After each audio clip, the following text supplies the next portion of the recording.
কি রে বাবা, আর কতক্ষণ ঘুমাবি? দেখ সকাল 10টা বেজে গেছে। তোর বাবা দেখলে অনেকটাই রেগে যাবে। ফ্রেশ হয়ে তোর বাবার সঙ্গে মাঠে গিয়ে কাজ কর। স্বাধীন এপাশ ওপাশ ঘুরে তার মায়ের প্রশ্নে কি বলবে বুঝতে না পেরে তার মাকে উদ্দেশ্য করে বলল। মা, আমি ফ্রেশ হয়ে আসছি। তুমি আমার জন্য খাবার বেড়ে রাখো। তারপরে স্বাধীন শোয়া থেকে উঠে ওয়াশরুমে যায় ফ্রেশ হবার জন্য। ফ্রেশ হয়ে খাওয়া দাওয়া করে তার বাবার জন্য খাবার বেঁধে মাঠে চলে যায় তার বাবার সঙ্গে ধান খেতে কাজ করার জন্য। তারপর স্বাধীন বাসা থেকে সোজা মাঠে চলে যায়। মাঠে গিয়ে স্বাধীন তার বাবাকে ডাকতে লাগে। বাবা, ভাত এনেছি, খেয়ে নাও। তারপর স্বাধীনের বাবা জমির ক্ষেত থেকে উঠে এসে খাবার খেতে লাগে। স্বাধীন ধান খেতে নেমে কাজ করতে লাগে। স্বাধীনের বাবা খাওয়া দাওয়া শেষ করে দুজনে মিলে ধান খেতে কাজ করতে লাগে। একটু পর স্বাধীনের বাবা স্বাধীনকে উদ্দেশ্য করে বলতে লাগে। দেখ বাবা, তুই যাদের সঙ্গে লেখাপড়া করিস তারা এখন ঢাকায় গিয়ে বড় বড় কোম্পানিতে চাকরি করছে। আর তোকে চাকরির কথা বললে বলিস যে না, গ্রাম ছেড়ে কোথাও যাবি না। কেন বলতো? আমি চাই না তোমাদেরকে ছেড়ে ঢাকায় গিয়ে চাকরি করতে। স্বাধীনের কথা শুনে তার বাবা একটু মুচকি হাসি দেয়। তারপর স্বাধীনকে উদ্দেশ্য করে বলতে লাগে। বাবা, বাড়িতে বাজার নেই, তোর কাজ করতে হবে না। তুই বাজারে গিয়ে তোর মায়ের কাছ থেকে টাকা নিয়ে বাজারে যা। বাবা, বাজার লাগতে তো এখনো অনেক দেরি। ততক্ষণ আমি কাজ করি। না, তোকে রোদে পুড়তে দেখে আমার ভালো লাগে না। বাসায় চলে যা, আমি একাই কাজ করছি। তারপরে স্বাধীন তার বাবার সাথে আর কোনো কথা না বলে সোজা বাড়ির উদ্দেশ্যে রওনা হয়। স্বাধীন তার কাজগুলো ছাড়া রাতে বাইরের উদ্দেশ্যে রওনা হয়। রাস্তা দূরে হাঁটতে হাঁটতে যাচ্ছিল সে, হঠাৎ করে একটা গাড়ি আসে। স্বাধীনের পাশে থাকা জমানো বা পানির উপর দিয়ে গাড়ি চালিয়ে দেয়। তখনই স্বাধীনের গায়ে এসে কাদা পানি লেগে যায়। তখনই স্বাধীন মাটিতে থাকা ইট তুলে গাড়ির গ্লাসে ঢিল মারে। এটা গিয়ে গাড়ির লুকিং গ্লাসে লেগে লুকিং গ্লাস ভেঙে যায়। তখন গাড়ি ব্রেক করে একটা মেয়ে বের হয়। স্বাধীনের সামনে এসে বলতে লাগে। আরে ফকিন্নির বাচ্চা, তুই আমার সাধের গাড়ির লুকিং গ্লাসটা ভেঙে ফেললি? তুই জানিস একটা লুকিং গ্লাসের দাম কত? তোকে বিক্রি করলেও কিনতে পারবো না আমি। আমি কে তুই জানিস? অমনি স্বাধীন সেখান থেকে দৌড়ে মেয়েটির কাছে গিয়ে স্বাধীনের গায়ে লাগা কাদাগুলো মেয়েটির গায়ে মাখিয়ে দেয়। মেয়েটি এগিয়ে এসে স্বাধীনের গালে থাপ্পড় দিতে যাবে। স্বাধীন হাতটা চেপে ধরে আর বলতে লাগে। আপনার গায়ে কাদা লাগাতে আপনার যেমন রাগ উঠছে, ঠিক তখন আমার ওই রকমই রাগ উঠেছিল। বুঝতে পেরেছেন? তাই বলে তুই আমার গায়ে কাদা লাগিয়ে দিবি, ফকিন্নির বাচ্চা?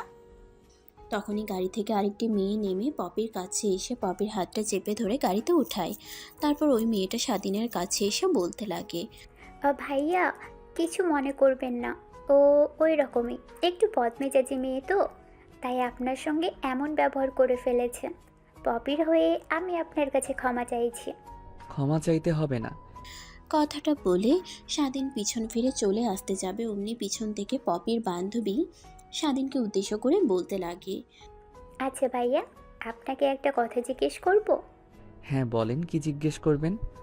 ভাইয়া, আমরা শহর থেকে গ্রামটা দেখার জন্য এসেছি। ঠিক এইখানে তেমন কিছু চিনি না। আচ্ছা ভাইয়া, আশেপাশে কি কোনো থাকার জন্য হোটেল পাওয়া যাবে? মেয়েটির কথা শুনে স্বাধীন হা হা করে হাসতে লাগে। স্বাধীনের এমন হাসার মানে মেয়েটি বুঝতে না পেরে বলতে লাগে। ভাই, আপনি হাসছেন কেন আমার কথা শুনে? হাসবো না কি করব? আপনি অজপাড়া গায়ে এসে বলছেন থাকার জন্য ভালো হোটেল কোথায় পাওয়া যাবে? এই গ্রামে কেন, আশেপাশের কোনো গ্রামে হোটেল নাই থাকার জন্য। স্বাধীনের এমন কথা শুনে পপির বান্ধবী ভ্যাবাচেকা খেয়ে যায়। পরক্ষণেই নিজেকে সামলে নিয়ে পপির বান্ধবী স্বাধীনকে উদ্দেশ্য করে বলতে লাগে। তাহলে এখন ভাইয়া কি করব আমরা? সেই ঢাকা থেকে এসেছি গ্রামটা দেখার জন্য। এর আগে কখনোই আমরা গ্রামে আসিনি, এইবারই প্রথম। আর সকলের কাছে শুনেছি যে শীতের সময় গ্রামটা অনেক মনোমুগ্ধকর লাগে, তাই দেখার জন্য চলে এসেছি। তাহলে আপনারা একটা কাজ করতে পারেন, সারাদিন গ্রামে ঘুরলেন আর রাত্রিবেলা গঞ্জে গিয়ে থাকলেন। গঞ্জে হোটেল আছে। স্বাধীনের মুখ থেকে এমন কথা শুনে কিছুই বুঝতে পারে না পপির বান্ধবী। অন্যদিকে পপি গাড়িতে উঠে টিস্যু দিয়ে মুখে হাতে লেগে থাকা কাদাগুলো মুছে আর মনে বলছে, ছেলেটার এত বড় সাহস, আমার গায়ে কাদা লাগিয়ে দেয়, আবার আমার হাত ধরে। ওকে তো আমি ছাড়বো না। আর রিয়া এতক্ষণ ধরে ওই ফাজিল ছেলেটার সঙ্গে কি কথা বলছে? তারপর পপি গাড়ি থেকে নেমে এক পাশে গিয়ে দাঁড়িয়ে থাকে। আচ্ছা ভাইয়া, কौन सी की? পপির বান্ধবীর মুখ থেকে এমন কথা শুনে স্বাধীন হাহা করে হাসতে লাগে। হাসি থামিয়ে দিয়ে পপির বান্ধবীকে উদ্দেশ্য করে স্বাধীন বলতে লাগে, আরে আপনি দেখছি কিছুই চেনেন না, না চিনে না জেনে হুদাই একটা গ্রামে চলে আসলেন কিভাবে? গঞ্জ, যেটা হচ্ছে আমাদের জেলা, যা এখান থেকে প্রায় 30 কিলোমিটার দূরে। আপনি দিনভর এইখানে ঘোরাফেরা করলেন আর রাতে গিয়ে সেখানে থাকলেন। আমরা এসেছি গ্রামটা দেখার জন্য, তাই আপনাকে বললাম আপনাদের গ্রামের আশেপাশে কি কোনো হোটেল আছে কি না। বললামই তো, আশেপাশের কোনো গ্রামে আপনি হোটেল পাবেন না। আচ্ছা ভাইয়া, প্লিজ প্লিজ প্লিজ, তাহলে আমাদেরকে থাকার একটা ব্যবস্থা করে দেন। আমি কি করে আপনাদের থাকার ব্যবস্থা করে দিতে পারবো বলেন? আচ্ছা ভাইয়া, আমরা তো গাড়ির ভিতরে থাকতে পারি। পপির বান্ধবীর লাগামবিহীন কথা শুনে স্বাধীন ভ্যাবাচ্যাকা খেয়ে যায়। স্বাধীনকে এভাবে তাকিয়ে থাকতে দেখে পপির বান্ধবী বলতে লাগে, ভাইয়া, এভাবে তাকিয়ে আছেন কেন? আপনাদের সাহস তো কম না, দুইটা মেয়ে হয়ে সাথে কোনো ছেলেও নেই, গ্রামে এসেছেন ঘুরতে। গ্রাম সম্পর্কে কোনো ধারণা নেই আপনাদের। রাত্রিতে ভূত প্রেত ঘোরাফেরা করে। ভূত পেতনির কথা বাদ দিলাম, এখানেই ঘন ঘনই ডাকাত আসে। ডাকাত এসে আপনাদেরকে তো মেরে গাড়ি নিয়ে যাবে। স্বাধীনের এমন কথা শুনে পপির বান্ধবী অনেকটাই ভীত হয়ে যায়। তারপর তাদেরকে উদ্দেশ্য করে স্বাধীন বলতে লাগে, একটা কথা বলি, আপনারা ফিরে শহরে চলে যান, এটাই আপনাদের জন্য ভালো হবে। আর কোনো কথা না বলে স্বাধীন পিছন ফিরে যেতে লাগে বাড়ির উদ্দেশ্যে। তখনই পপির বান্ধবী কিছু একটা চিন্তা করে বলতে লাগে। ভাইয়া, আরেকটি কথা শুনেন। স্বাধীন পিছন ফিরে আবার মিনিটের মধ্যেই কাছে এসে বলতে লাগে, হ্যাঁ বলেন, কি বলবেন? আমরা তো বেশি দিন গ্রামে থাকবো না, 2-3 দিন থেকেই আবার শহরে চলে যাব। তো আপনার বাসায় কি এই 2-3 দিন থাকা যাবে? এই জন্য আমরা আপনাদেরকে টাকা দিতেও রাজি আছি। আপনি যেহেতু এই গ্রামের ছেলে, আপনি না হয় আমাদেরকে পুরো গ্রামটা ঘুরে ঘুরে দেখালেন। কি? আমি কিছু বলতে পারবো না। আপনি আমার পিছু পিছু আসেন, আমি বাড়িতে গিয়ে মাকে বলছি, দেখি মা কি বলে। তারপর পপির বান্ধবী আর পপি গাড়িতে উঠে স্বাধীনের পিছু পিছু যেতে লাগে। একটু পর স্বাধীন তার বাসার সামনে চলে আসে। তারপর গাড়ি থেকে নামার জন্য ইশারা দেয় পপি আর পপির বান্ধবীকে। অন্যদিকে পপি শুধু তার বান্ধবীর লাগামবিহীন কাজকর্মই দেখছে, কিছু বলছে না। তারপর তারা দুজনে বাড়ির বাইরে দাঁড়িয়ে থাকে আর স্বাধীন বাড়ির ভিতরে ঢুকে তার মাকে ডাকতে লাগে। কি হয়েছে বাবা, এমন ডাকাডাকি করছিস কেন? মা, তোমাকে একটা কথা বলতে চাই। তারপরে স্বাধীন তার মাকে শুরু থেকে শেষ পর্যন্ত সব বলে। তারপর স্বাধীনের মা বাসার বাইরে এসে দেখে একটা গাড়ি আর সঙ্গে দুটো সুন্দরী মেয়ে দাঁড়িয়ে আছে। তখন তাদের দুজনের দিকে এগিয়ে গিয়ে স্বাধীনের মা বলতে লাগে, তাহলে তোমরাই শহর থেকে এসেছো? পপির বান্ধবী মাথা দিয়ে হ্যাঁ বোঝায়। এসো এসো মা, বাড়ির ভিতরে এসো। পপি স্বাধীনের মায়ের এমন কথায় কোনো কিছু বুঝতে না পেরে তার বান্ধবীকে মাথা দিয়ে ইশারা দিতেই পপির বান্ধবী হাত দিয়ে ইশারা দিয়ে পপিকে চুপ থাকতে বলে। তারপর তারা দুজন বাড়ির ভেতরে ঢুকতেই স্বাধীনের মা রুম থেকে চেয়ার নিয়ে এসে তাদেরকে বসতে দেয়। অন্যদিকে স্বাধীন তার রুম থেকে গামছা লুঙ্গি নিয়ে গোসল করতে পুকুরে চলে যায়। তখনই পপি তার বান্ধবীকে উদ্দেশ্য করে বলতে লাগে, কি হচ্ছে এসব? কিছুই তো বুঝতে পারছি না, আমাকে প্লিজ বুঝিয়ে বল। তারপরে পপির বান্ধবী পপিকে সব কথা বুঝিয়ে বলে। পপি তার বান্ধবীর মুখ থেকে এমন কথা শুনে অনেকটাই অবাক হয়ে যায়। তাই বলে 2-3 দিন এই বাড়িতে থাকতে হবে? কখনোই না, আমি এখনই ঢাকায় চলে যাব। তারপরে পপির বান্ধবী পপিকে আরও ভালোভাবে বোঝাতেই পপিও থাকার জন্য রাজি হয়ে যায়। তারপর স্বাধীন গোসল করে বাসায় এসে তার মায়ের কাছ থেকে টাকা নিয়ে বাজারের উদ্দেশ্যে বের হয়। সঙ্গে পপি আর তার বান্ধবীও যেতে চায়, কিন্তু তাদের দুজনকে নিয়ে যায় না, কারণ বাজারে ছেলে মানুষ থাকে। মেয়ে মানুষ গেলে বাজারের লোকেরা তাদের দুজনের দিকে খারাপ দৃষ্টিতে তাকাবে। অন্যদিকে স্বাধীনের মা পপি আর পপির বান্ধবী আড্ডা দিতে লাগে। আড্ডা দেওয়ার এক পর্যায়ে স্বাধীনের বাবা বাড়ির ভেতরে প্রবেশ করতেই পপি আর পপির বান্ধবীকে দেখে স্বাধীনের মাকে উদ্দেশ্য করে বলতে লাগে। এই মেয়েগুলো কারা? এদেরকে তো এর আগে কখনোই দেখিনি। তখনই স্বাধীনের মা বসা থেকে উঠে স্বাধীনের বাবার কাছে এসে স্বাধীনের বাবাকে সব কথা বলে। স্বাধীনের মায়ের এমন কথা শুনে স্বাধীনের বাবা অনেকটা খুশি হয়, কারণ গ্রামের মানুষ আত্মীয়দেরকে অনেক পছন্দ করে।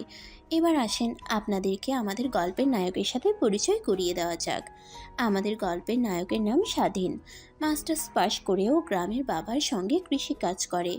তার বাবার ইচ্ছে তার বন্ধুর মতো সেও গিয়ে ঢাকায় বড় একটা কোম্পানিতে চাকরি করবে, কিন্তু না, সে তার বাবা মাকে রেখে কোথাও যাবে না।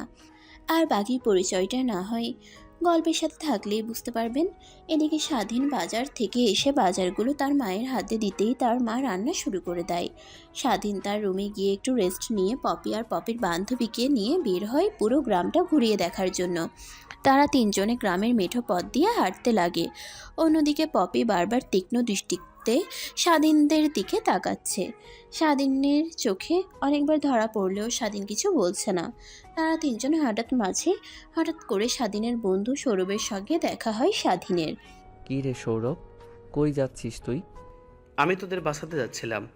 পাশের গ্রামের সঙ্গে আমাদের একটা ক্রিকেট ম্যাচ আছে, তাই তোকে ডাকার জন্য আমাকে পাঠিয়েছে। তখনই সৌরভের নজর যায় স্বাধীনের পাশে থাকা দুইটা মেয়ের দিকে।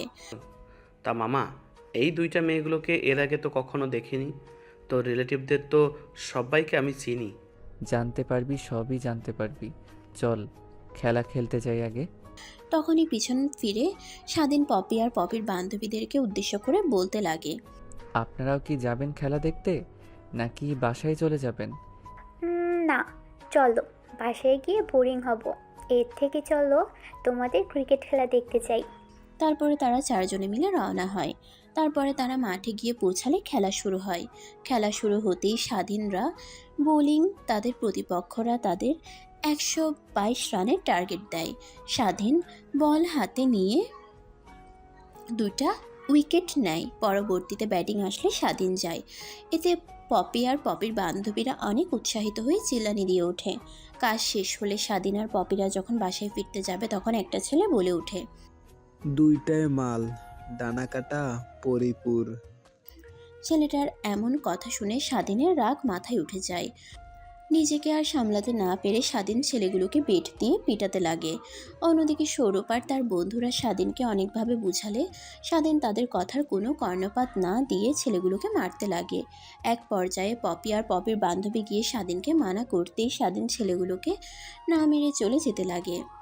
তারপরে তারা চারজনে আরও কিছুক্ষণ ঘোরাঘুরি করে বাসায় ফিরে আসে। বাসায় ফেরার পথে সৌরভ স্বাধীনকে উদ্দেশ্য করে বলতে লাগে, আচ্ছা মামা, সত্যি করে বলবি, তুই কি এদের দুইজনের মধ্যে কাউকে পছন্দ করিস নাকি?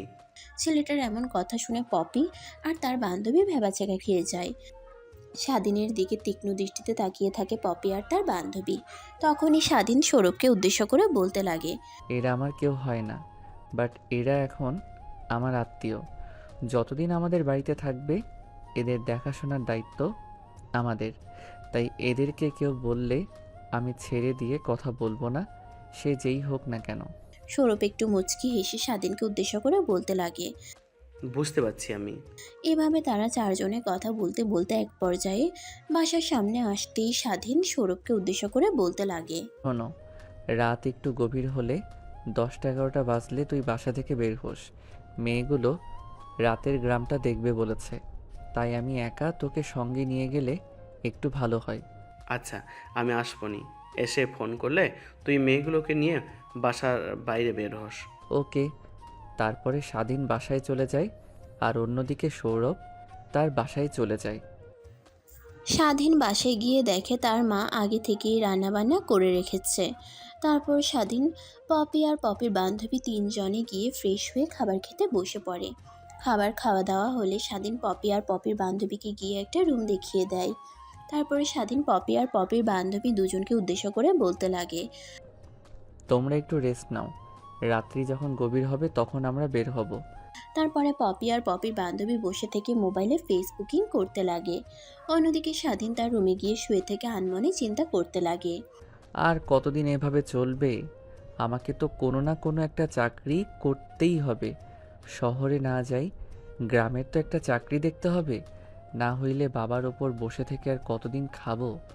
তার সঙ্গে ধান খেতেও কাজ করতে দেয় না। স্বাধীন আনমনে কথাগুলো ভাবছিল, তখনই স্বাধীনের দরজায় এসে কে যেন নক করে। স্বাধীন শোয়া থেকে উঠে দরজা খুলে দেখে তার মা। তারপর স্বাধীন তার মাকে উদ্দেশ্য করে বলতে লাগে। মা, হঠাৎ তুমি আমার কাছে এলে যে, কোনো কিছু কি হয়েছে? না, কিছুই হয়নি। তোর বড় মামা ফোন করেছিল, তার ওইখানে একটা কোম্পানিতে লোক নেবে, তাই বললো যে তোর কথা। তুই কি যাবি তোর বড় মামার কাছে কাজ করবি? মা, বড় মামার কাছে আমি যেতে পারবো না, কারণ ওনার মেয়েটা আমার সঙ্গে কেমন যেন করে। স্বাধীনের এমন কথা শুনে স্বাধীনের মা একটু মুচকি হেসে ওঠে। তারপরে স্বাধীনকে উদ্দেশ্য করে বলতে লাগে। হারে, তোর সঙ্গে কেমন করে না, তোকে ওর অনেক পছন্দ। একদিন আমাদের বাসায় এসেছিল, আমি তখন বলেছিলাম তোকে আমার ছেলের বউ করমু। সেই থেকে তোর সঙ্গে এমন ব্যবহার করে, তাই না বাবা? স্বাধীন তার মায়ের মুখ থেকে এমন কথা শুনে রেগে যায়। রেগে ফুঁসতে ফুঁসতে তার মাকে বলে। কি, তুমি এই কথা বলেছো ওকে? তাই তো বলি, কখনো আমার সাথে এমন ব্যবহার করেনি। হঠাৎ করে এমন ব্যবহার শুরু করলো কেন? আচ্ছা, বাদ দাও সেসব কথা। আমি তোমাদেরকে ছেড়ে কোথাও যাব না। প্রয়োজন হলে বাবার সঙ্গে ধান খেতে গিয়ে কাজ করব, তাও তোমাদেরকে ছেড়ে কোথাও যাব না। কথাটি বলে স্বাধীন তার মাকে জড়িয়ে ধরে। আরে বোকা ছেলে, তুই এভাবে আর কতদিন চলবে? তুই মাস্টার শেষ করা একটা ছেলে, আর তুই কি না গ্রামের খেতে কাজ করবি? কেমন দেখায় না বাবা? তাই বলি কি, ঢাকায় গিয়ে একটা ভালো কোম্পানিতে চাকরি কর। চাকরি যখন করবি না, তাহলে থাক, আমিও আর তোকে বলবো না, আর তোর বাবাকেও বলতে নিষেধ করে দিব। তারপরে স্বাধীন আর স্বাধীনের মা আরও কিছু টুকিটাকি কথা বলতে লাগে। কথা বলার এক পর্যায়ে স্বাধীন তার মাকে উদ্দেশ্য করে বলতে লাগে। মা, মেয়েগুলো বায়না ধরেছে যে রাতে তারা গ্রাম দেখবে। রাতের গ্রাম নাকি অনেক সুন্দর হয়, তাই বায়না করেছে তারা। যাবি, ভালো কথা, বেশি রাত পর্যন্ত থাকবে না। আর মেয়েগুলো ঢাকায় কোথায় থাকে দেখে তা মনে হচ্ছে সম্ভ্রান্ত পরিবারের মেয়ে। ওরা কিছু কি জিজ্ঞাসা করেছিস ততে? না, তেমন কোনো কিছু জিজ্ঞেস করিনি, শুধু ঢাকা থেকে এসেছে এইটুকু জানি। তারপরে স্বাধীন তার মায়ের সঙ্গে আরও কিছু কথা বলে। তারপর স্বাধীনের মা স্বাধীনের রুম থেকে বেরিয়ে তাদের রুমে চলে যায়। স্বাধীন আরও কিছুক্ষণ শুয়ে থাকে। তার বাটন ফোনের স্ক্রিনে দেখে রাত্রি 10টা বেজে গেছে। তখন তার বন্ধু সৌরভকে ফোন করে আসতে বলে তার বাড়ির সামনে। তারপর স্বাধীন আরও কিছুক্ষণ সেভাবেই শুয়ে থাকে। পপি আর পপির বান্ধবীদের রুমের সামনে গিয়ে দরজায় নক করাতে মেয়েগুলো বের হয়। তারপর স্বাধীন মেয়েগুলোকে উদ্দেশ্য করে বলতে লাগে। তোমাদের সঙ্গে কি মোটা কাপড় নিয়ে এসেছো? বাহিরে যে শীত, তাতে তোমরা এই পোশাক পরে বাহিরে থাকতে পারবে না। স্বাধীনের এমন কথা শুনে পপি আর তার বান্ধবীর ভ্যাবাচেকা খেয়ে যায়। তারপরে গোমরা মুখ করে স্বাধীনের দিকে তাকিয়ে পপি আর পপির বান্ধবী বলতে লাগে। না তো ভাইয়া, আমাদের সঙ্গে তেমন কোনো মোটা কাপড় আনিনি, শুধু আমাদের গায়ে যে পোশাক পরা এগুলোই পরে এসেছি। আর সঙ্গে একটা ব্যাগ নিয়ে এসেছি, সেখানে কিছু কসমেটিক্স আর আমাদের কিছু প্রয়োজনীয় কাগজপত্র আছে। স্বাধীন মেয়েগুলোর এমন কথা শুনে ভড়কে ওঠে। পরক্ষণেই নিজেকে সামলে নিয়ে স্বাধীন মেয়েগুলোকে উদ্দেশ্য করে বলতে লাগে। আচ্ছা, আপনারা কে একটু বলবেন আমাকে? আমি পপি, আর এটাই হচ্ছে আমার বান্ধবী রিয়া। হায় আল্লাহ, কি পাগলের পাল্লায় পড়লাম আমি। আমি এইটা জিজ্ঞেস করিনি, আমি জিজ্ঞেস করছি আপনারা কে।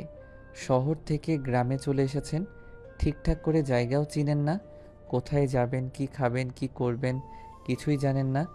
এইখানে যদি আমি না হয়ে অন্য কোনো খারাপ মানুষের হাতে পড়তেন, তাহলে আপনাদের দুজনের অবস্থা কি হতো একবারও কি বুঝতে পেরেছেন? কি হতো আমাদের সাথে ভাইয়া? স্বাধীন বিরক্তি নিয়ে জোর গলায় পপি আর পপির বান্ধবীকে উদ্দেশ্য করে বলতে লাগে। তোমরা দুজন আমার কথা বুঝতে পারছো না নাকি বুঝেও না বোঝার ভান করছো? দেখেও তো মনে হচ্ছে তোমরা দুজন আমার কথা ঠিকই বুঝতে পারছো, তারপরও না বোঝার ভান করছো কেন? কই, আমরা না বোঝার ভান করছি? আসলে গ্রাম সম্পর্কে আমাদের তেমন কোনো ধারণা নেই। একটা সমস্যায় পড়ে আমরা গ্রামে আসতে বাধ্য হয়েছি। শোনো, তোমরা দুজন যদি আমার সঙ্গে দেখা না হয়ে অন্য কোনো খারাপ মানুষের সঙ্গে দেখা হতো, তাহলে তোমাদের দুজনকে নিয়ে গিয়ে কিডন্যাপ করে তোমাদের বাবা মার কাছ থেকে বড় অঙ্কের টাকা চাইতো। না হলে তোমাদের দুইজনকে বিদেশে পাচার করে দিত। তোমাদের দুজনের মাথায় কখনোই কি এইগুলো চিন্তা আসেনি? তারপরে পপি আর তার বান্ধবীর দুজনের চোখে চোখ রেখে কেমন যেন ভীত দৃষ্টিতে স্বাধীনের দিকে তাকায়। তোমরা দুজন ভয় পেও না, আমরা তেমন কোনো লোক না। আর তোমাদের সঙ্গে যেহেতু শীতের কোনো পোশাক নেই, তাহলে আমি একটা ব্যবস্থা করছি। তারপর স্বাধীন সেখান থেকে তার মাকে ডাক দিয়ে তার মায়ের চাদর আর তার চাদর নিয়ে পপি আর পপির বান্ধবীদেরকে এগিয়ে দিতেই তারা গায়ের সঙ্গে জড়িয়ে নিয়ে বাসা থেকে বের হয়। বাসার গেট দিয়ে বের হতেই সামনের দিকে দেখে স্বরূপ দাঁড়িয়ে আছে। তারপরে চারজনে মিলে হাঁটতে লাগে গ্রামের মেঠো পথ দিয়ে। হাঁটতে হাঁটতে স্বাধীনের বাড়ির থেকে অনেকটা দূরে যেয়ে স্বাধীন পপি আর পপির বান্ধবী দুজনকে উদ্দেশ্য করে বলতে লাগে। আচ্ছা, এখন বলেন আপনাদের কি ঝামেলা, আর এইখানেই বা এসেছেন কেন? আদেও কি গ্রাম দেখার জন্য নাকি আরও অন্য কোনো মতলব আছে? স্বাধীনের এমন প্রশ্নে কি বলবে? পপি আর পপির বান্ধবী দুজন দুজনের দিকে তাকিয়ে থাকে। কিছুক্ষণ নীরব থেকে পপি স্বাধীনকে উদ্দেশ্য করে বলতে লাগে। আসলে আমরা দুজন শহর থেকে পালিয়ে এখানে এসেছি। পপির এমন কথা শুনে স্বাধীন আর সৌরভ চমকে ওঠে। তারপরে হাঁটা থামিয়ে দিয়ে স্বাধীন আর সৌরভ পপি আর তার বান্ধবীর দিকে অগ্নি দৃষ্টি নিক্ষেপ করে বলতে লাগে। কেন? তখনই পপি আর রিয়া স্বাধীন আর সৌরভকে এভাবে তাকিয়ে থাকতে দেখে রিয়া বলতে লাগে। তাহলে শোনেন ভাইয়া, আমি আর পপি ছোটবেলা থেকেই বন্ধুত্ব। আমার বাবা আর পপির বাবা দুজনে মিলে আমাদের শহরের দুই ভাইয়ের সঙ্গে বিয়ে ঠিক করেছে। আমরা অনেকবার নিষেধ করেছি আমরা বিয়ে করতে পারবো না, কিন্তু আমাদের বাবারা কথার কোনো মূল্যই দেয় না, জোর করে আমাদেরকে বিয়ে দিতে চাই। তখন আমরা দুজনে বুদ্ধি করে রাত্রিতে গাড়ি নিয়ে বের হই। কোথায় যাব কী করব বুঝতে না পেরে এই গ্রামটাতে চলে আসি। আর আমার নাম তো জানেনই, আমার নাম রিয়া। আমাদের বাংলাদেশের টপ 10 কোম্পানির ভিতরে আমাদের একটা কোম্পানি আছে। আর পপির বাবার বাংলাদেশ সারা বিশ্বের নানান দেশে ওদের কোম্পানি আছে। আর ওর বাবার কোম্পানি বাংলাদেশের টপ 10-এ আছে। রিয়ার মুখ থেকে এমন কথা শুনে স্বাধীন আর সৌরভ ভেবাচেকা খেয়ে যায়। রিয়ার কথা বলার মাঝেই পাশের জঙ্গল থেকে শিয়াল ডেকে ওঠে। হঠাৎ শিয়ালের শব্দ শুনে স্বাধীনের কাছে পপি দাঁড়িয়েছিল। পপি গিয়ে স্বাধীনকে জড়িয়ে ধরে, আর সৌরভের কাছে রিয়া দাঁড়িয়েছিল। রিয়া গিয়ে সৌরভকে জড়িয়ে ধরে। শিয়ালের ডাকা থেমে গেলে সবাই ভেবাচেকা খেয়ে যায়। তারপরে চারজনে আর কোনো কথা না বলে রাস্তা ধরে হাঁটতে লাগে। গ্রামের এক মনোমুগ্ধকর পরিবেশ, চাঁদের আলো স্পষ্ট দেখা যাচ্ছে। সবুজ মাঠের মাঝখান দিয়ে একটা মাটির রাস্তা চলে গেছে, আর রাস্তার পাশ দিয়ে দিঘি, খেজুর গাছ লাগানো আর খেজুর গাছের রস লাগানো আছে। হাঁটাহাঁটির এক পর্যায়ে পপি স্বাধীনকে ডেকে বলে ওঠে। আচ্ছা, এই গাছগুলো তো খেজুরের গাছ। স্বাধীন মাথা দিয়ে হ্যাঁ বোধক বোঝায়। রস অনেক মিষ্টি হয়, আমরা খেজুরের রস খাবো, প্লিজ পেরে দাও। পপির এমন কথা শুনে স্বাধীন চমকে ওঠে। এত রাত করে গাছে উঠবে, তাও আবার চুরি করে খেজুরের রস খাবে? তখন স্বাধীন পপিকে উদ্দেশ্য করে বলে ওঠে। না, এখন রস খাওয়া যাবে না। সকাল হলে যখন রসওয়ালারা এসে রস পাড়ে, তখন তোমাদেরকে সঙ্গে নিয়ে এসে রস খাইয়ে নিয়ে যাব। না না না, এখন খাবো মানে এখনই পেরে দাও। আরে, যেহেতু বলছে তখন গাছে উঠে পেড়ে দে, এমন করছিস কেন? ঠিক আছে, ওঠো, গিয়ে খেজুর রস পেড়ে আনো। স্বাধীনের বলা কথা অনুযায়ী সৌরভ খেজুর গাছে উঠে খেজুরের রস পেরে নিয়ে আসে। তারপর এক এক করে সবাইকে খেয়ে পুনরায় সৌরভ গাছে উঠে খেজুরের ঠোঙ্গা খেজুরের গাছের সঙ্গে লাগিয়ে চলে আসে। তারপরে পুনরায় আবারও হাঁটতে লাগে গ্রামের মিঠো পথ ধরে। হাঁটার এক পর্যায়ে পপি স্বাধীনের দিকে তাকিয়ে দেখে শীতে গুটিসুটি মেরে তাদের সঙ্গে হাঁটছে। তারপর পপি স্বাধীনকে উদ্দেশ্য করে বলতে লাগে। তোমার অনেক শীত লাগছে তাই না? স্বাধীন মাথা দিয়ে না বোঝায়। স্বাধীনের শীত লাগবে কারণ স্বাধীনের গায়ে কোনো মোটা পোশাক নেই। একটা চাদর ছিল, তাও পপিকে দিয়ে দিয়েছে, তাই তার অনেক শীত লাগছে, কিন্তু কাউকেই বুঝতে দিচ্ছে না। এভাবেই পুরো গ্রামটা ঘুরিয়ে দেখাতে লাগে। এক পর্যায়ে নদীর সামনে আসে তারা। নদীর পাশে রাখা একটা নৌকাতে এক এক করে সবাই উঠে চালাতে লাগে। তারপর রিয়া ফোন বের করে ছবি তুলতে লাগে। স্বাধীন বৈঠা নিয়ে নৌকা চালাতে লাগে। রিয়া গিয়ে সৌরভের কাছে গিয়ে বসতেই স্বাধীন অবাক হয়। তারপর সৌরভ আর তার ছবি তুলতে লাগে। অন্যদিকে পপি রিয়ার এমন রূপ দেখে অবাক হয়ে যায়। তারপরে একে ডাকতেই রিয়া এসে পপির পাশে বসে মনোমুগ্ধকর পরিবেশ উপভোগ করতে লাগে। এভাবেই ঘুরতে ঘুরতে রাত্রি যখন 12টা বেজে যায়, তারপর নৌকা থেকে নেমে বাড়ির উদ্দেশ্যে রওনা হয় তারা। রাস্তা দিয়ে হাঁটার সময় এক পর্যায়ে জঙ্গলের পাশ থেকে কারা যেন তাদের চারজনকে ঘিরে ফেলে। তারপর সেখানে থাকা একটা লোক সকল লোকদেরকে উদ্দেশ্য করে বলে ওঠে, ভাই, আজকে আমাদের ভাগ্যটা অনেক ভালো। একসঙ্গে 4জনকে পেয়ে গেলাম। আর মেয়েগুলো তো দেখে মনে হচ্ছে সম্ভ্রান্ত পরিবারের। এদেরকে ধরে নিয়ে গেলে ভালো টাকা মুক্তিপণ চাইব এদের মা বাবার কাছ থেকে। তাদের সবার বোঝার বাকি রইল না যে লোকগুলো ডাকাত। তারপরেও স্বাধীন লোকগুলোকে উদ্দেশ্য করে বলে ওঠে, আপনারা কে? আর এভাবে আমাদেরকে আটকে রেখেছেন কেন? আমাদেরকে যেতে দিন। আমরা এই গ্রামের ছেলে। প্লিজ আমাদের সঙ্গে খারাপ কিছু কইরেন না। আমাদের কথা শুনে কি তুই বুঝতে পারছিস না আমরা কারা? আমরা হচ্ছে ডাকাত। আর ডাকাতের হাত থেকে ছাড়া পাওয়া এত সহজ না। তোদের সঙ্গে খারাপ কিছু করব না আমরা। জাস্ট তোদের মা বাবার কাছ থেকে মুক্তিপণ নিয়ে তোদেরকে ছেড়ে দেব। আমাদের কথা অনুযায়ী তোরা চল, তাহলে তোদের গায়ে একটাও ফুলের টোকা দেব না। আর যদি না শুনিস তাহলে তোদের কি হাল করব তোরা নিজেও জানিস না। এখন আর কোনো কথা না বলে আমাদের পিছে পিছে আয়। তারপরে চারজনের চোখে কালো কাপড় বেঁধে চারজনকে ধরে কোথায় যেন নিয়ে যায় ডাকাতরা।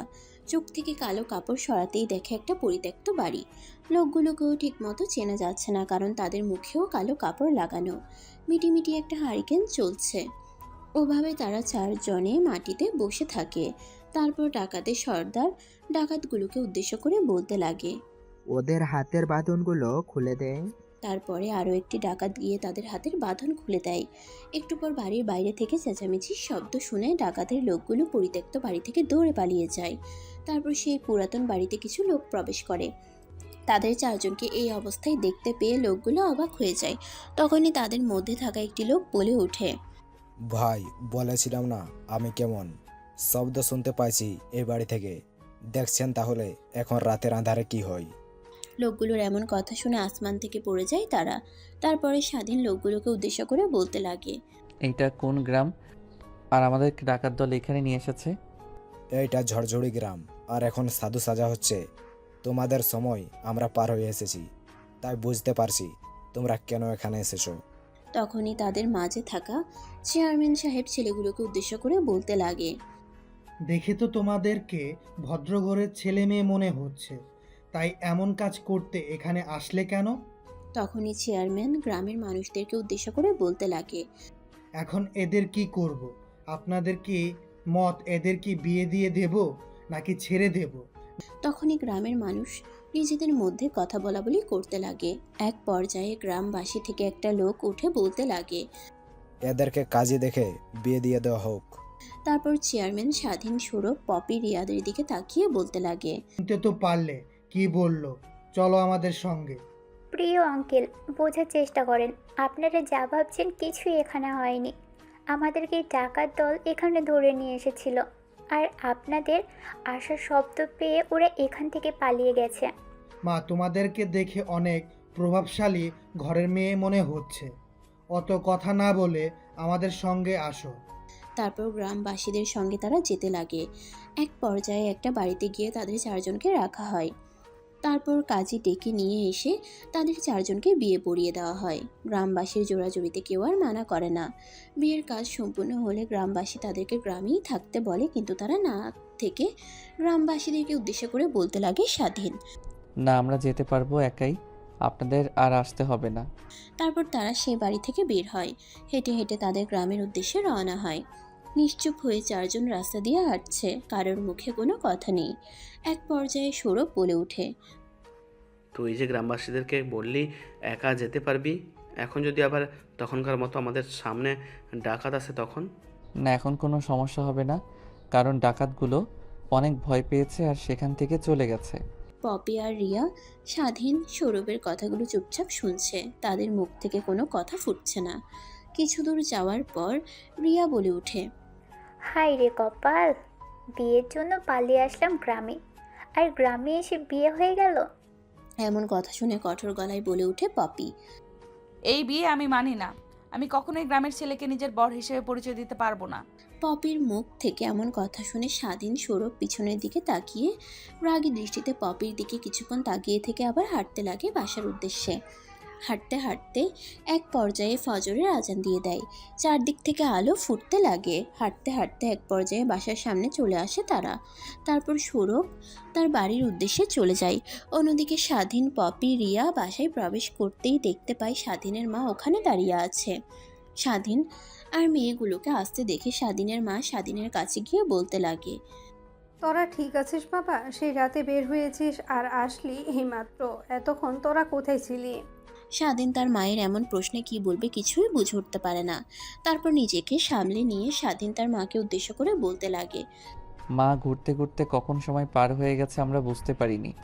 তাই বলে পুরো একটা রাত তোরা বাহিরে থাকবি? গ্রামের মানুষ দেখলে তোদেরকে নানা ধরনের কথা বলতো। মেয়েগুলো হয়তো জানে না, কিন্তু তুই তো ভালো করেই জানিস।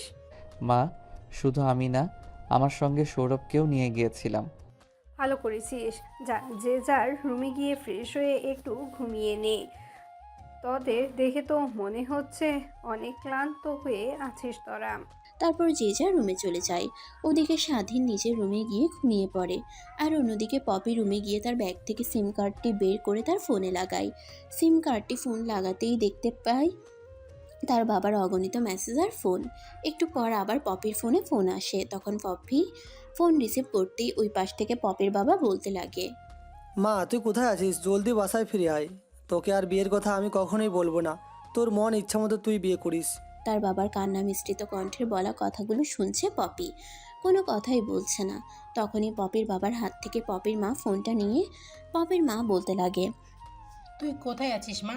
জানতে চাইবো না, জলদি বাসায় ফিরে আয়। তোকে ছাড়া বাসাটা খালি খালি লাগছে, আর আমরা কখনোই তোকে বিয়ে দিতে উঠে পড়ে লাগবো না।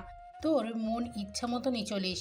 পপি তার মায়ের কথা শুনে দীর্ঘ একটা নিঃশ্বাস ফেলে। পপি বলতে লাগে, মা বাবা, তোমরা আমাকে নিয়ে চিন্তা করো না, আমি ভালো আছি আর আমি বাসায় ফিরে আসছি। মা, তোর সঙ্গে কি রিয়াও আছে? হ্যাঁ আছে, কেন বলো তো? না মানে, রিয়ার মা রিয়ার জন্য চিন্তা করতে করতে অজ্ঞান হয়ে পড়ে। রিয়ার মাকে হাসপাতালে ভর্তি করতে হয়। তোরা যেখানেই আছিস জলদি চলে আয়। তারপরে পপি তার মায়ের সঙ্গে আরও কিছু কথা বলতে লাগে। ফোন রেখে দিয়ে সব কথা খুলে বলল রিয়া। পপিকে উদ্দেশ্য করে বলে ওঠে, আমরা যার ভয়ে ছিলাম তা তো হয়েই গেল। পপি রেগে রিয়ার দিকে তাকিয়ে বলে ওঠে, আমরা যে বিয়ে করেছি এর কোনো প্রমাণ আছে? আমরা এখান থেকে চলে গেলে ছেলেগুলো আমাদেরকে কখনোই খুঁজে পাবে না। রিয়া মাথা দিয়ে না বোঝায়, তাহলে ভাব যে একটা অতীত পার করে এসেছিস। কালো রাত্রে কথা, আর কখনোই সে রাত্রের কথা মনের ভুলেও কারো কাছে বলবি না, আর স্মৃতি থেকে মুছে ফেল। এতে আমাদের জন্যই ভালো হবে। শোন, তুই যা বলতে চাচ্ছিস তা বুঝতে পেরেছি আমি, কিন্তু মানুষের বিয়ে একবারই হয়, দুইবার হয় না। হঠাৎ করে হোক আর জবরদস্তি করেই হোক, আমাদের বিয়ে হয়ে গেছে ওই ছেলেগুলোর সঙ্গে, আমাদেরকে মানতেই হবে। বিয়ে হয়ে গেছে, এখন ডিভোর্স দেওয়া যাবে। ঢাকায় গিয়ে পরিবেশটা ঠান্ডা হলে ডিভোর্স পাঠিয়ে দেব। তাদের দুজনের কথা বলার মাঝে স্বাধীনের মা রুমে এসে মেয়েগুলোকে উদ্দেশ্য করে বলতে লাগে, শোনো মা, তোমরা ঘুমিয়ে নাও। এখন না ঘুমালে তোমাদের অনেক খারাপ লাগবে, আর ঘুমিয়ে নিলে তোমাদের মাইন্ডটা ফ্রেশ হবে। স্বাধীনের মায়ের মুখ থেকে ইংরেজি শব্দ শুনতে পেয়ে পপি আর রিয়া অবাক হয়ে স্বাধীনের মায়ের দিকে বড় বড় চোখ করে তাকিয়ে থাকে। তখন রিয়া স্বাধীনের মাকে উদ্দেশ্য করে বলতে লাগে, আচ্ছা আন্টি, কিছু না মনে করলে একটা কথা বলতাম আপনাকে। আরে জিজ্ঞাসা করো, সমস্যা নেই। আচ্ছা আন্টি, আপনি গ্রামের একটা সামান্য কৃষকের স্ত্রী হয়ে ইংরেজি বলতে পারেন কিভাবে? রিয়ার কথা শেষ হতেই স্বাধীনের মায়ের মুখে একটা মুচকি হাসির রেখা ফুটে ওঠে। স্বাধীনের মায়ের মুচকি হাসি বোঝার ক্ষমতা রিয়া আর পপির হলো না। তখন রিয়া স্বাধীনের মাকে উদ্দেশ্য করে আবারও বলে ওঠে, আন্টি, আপনি হাসছেন কেন? শোনো মা, তোমাদেরকে একটা সত্য কথা বলি, শুনলে তো তোমরা হয়তো অবাক হবে। আমিও তোমাদের মতন সম্ভ্রান্ত পরিবারের মেয়ে। স্বাধীনের বাবার সঙ্গে আমার পরিচয় হয় আমার নানি বাড়ি এসে। এরপর থেকে স্বাধীনের বাবার সঙ্গে আমার সম্পর্ক হয়। তারপর আমরা দুজনের প্রেম করি। কিছুতেই স্বাধীনের নানা নানি স্বাধীনের বাবার সঙ্গে বিয়ে দিতে চাচ্ছিল না। পরে জোর করে অন্য আরেকটি ছেলের সঙ্গে আমার বিয়ে ঠিক করে। আর আমি বিয়ের দিন আমাদের বাড়ি থেকে পালিয়ে স্বাধীনের বাবার সঙ্গে কাজী অফিসে গিয়ে বিয়ে করি। তখনই আমার বাবা আমাকে ত্যায্যপুত্রী করে দেন। এরপর থেকে আর আমার বাবা মার সঙ্গে আমার কোনো পরিচয় নেই। শুধু আমার ভাইয়ের সঙ্গে মাঝে মাঝে ফোনে কথা হয় আর মাঝে মাঝে আমাদের এখানে আসে। স্বাধীনের মায়ের বলা কথা শুনে পপি আর রিয়া অবাক হয়ে যায়। আচ্ছা মা, বেশি কথা না বলে, তোমাদের অনেক ডিস্টার্ব হচ্ছে, নিশ্চয়ই ঘুমিয়ে পড়ো, আর আমি রান্না করে তোমাদেরকে ডেকে আনবো। কথাটি বলে স্বাধীনের মা রুম থেকে বেরিয়ে যায়। স্বাধীনের মা রুম থেকে চলে যেতেই রিয়া পপিকে উদ্দেশ্য করে বলতে লাগে, দেখেছিস ভালোবাসা কি? বাবা মার মায়া ত্যাগ করতে পারছে, কিন্তু ভালোবাসার মায়া ত্যাগ করতে পারে নাই। সামান্য একটা ছেলের সঙ্গে এসে সুখে সংসার করছে। তারপর তারা দুইজন ঘুমিয়ে পড়ে। অন্যদিকে স্বাধীনের মা কিচেন রুমে গিয়ে রান্না করতে লাগে। রান্না শেষ হতেই স্বাধীনের মা খাবারগুলো গুছিয়ে স্বাধীনকে ডাক দেয়। স্বাধীন উঠে ফ্রেশ হয়ে নেয়। অন্যদিকে মেসেজের টুংটাং শব্দে রিয়ার ঘুম ভেঙে যায়। ফোনটা হাতে নিয়ে দেখে সৌরভ অনেকগুলো SMS করেছে তাকে। তারপরে এক এক করে সৌরভের প্রত্যেকটা SMSের অ্যান্সার দিতে লাগে সে। হঠাৎ ঘুম ভেঙে যায় পপির। রিয়ার দিকে তাকিয়ে কারোর সঙ্গে কথা বলতে দেখে। পিছন থেকে রিয়াকে উদ্দেশ্য করে পপি বলতে লাগে, কিরে রিয়া, তুই কার সঙ্গে কথা বলছিস? রিয়া পপির কথা শুনে ভ্যাবাচেকা খেয়ে যায়। কি বলবে বুঝতে না পেরে পপিকে উদ্দেশ্য করে রিয়া বলে, আরে কেউ না, এমনিতেই বড় ভাইয়ের কাছে ফোন করেছিলাম। মার কেমন অবস্থা এখন তাই জিজ্ঞেস করছিলাম। কই, তুই তো তোর সিম মোবাইল তুলিসনি, তাহলে কিভাবে তোর ভাইয়ের সঙ্গে কথা বলছিস? ইয়া আল্লাহ রে, কি বলে ফেললাম। এখন তো এই পাগলি আমাকে জ্বালিয়ে পুড়িয়ে মারবে যদি বুঝতে পারে সৌরভের সঙ্গে আমি কথা বলছি। আরে ভাইয়া, নাম্বার আমার ফোনে সেভ করা ছিল, আর নতুন সিম থেকে ভাইয়াকে ফোন করেছি। ও তাই বল। রুম থেকে স্বাধীন ফ্রেশ হয়ে তার মায়ের কাছে আসতেই স্বাধীনকে উদ্দেশ্য করে স্বাধীনের মা বলতে লাগে, বাবা যা তো, মেয়েগুলোকে ডেকে নিয়ে আয়।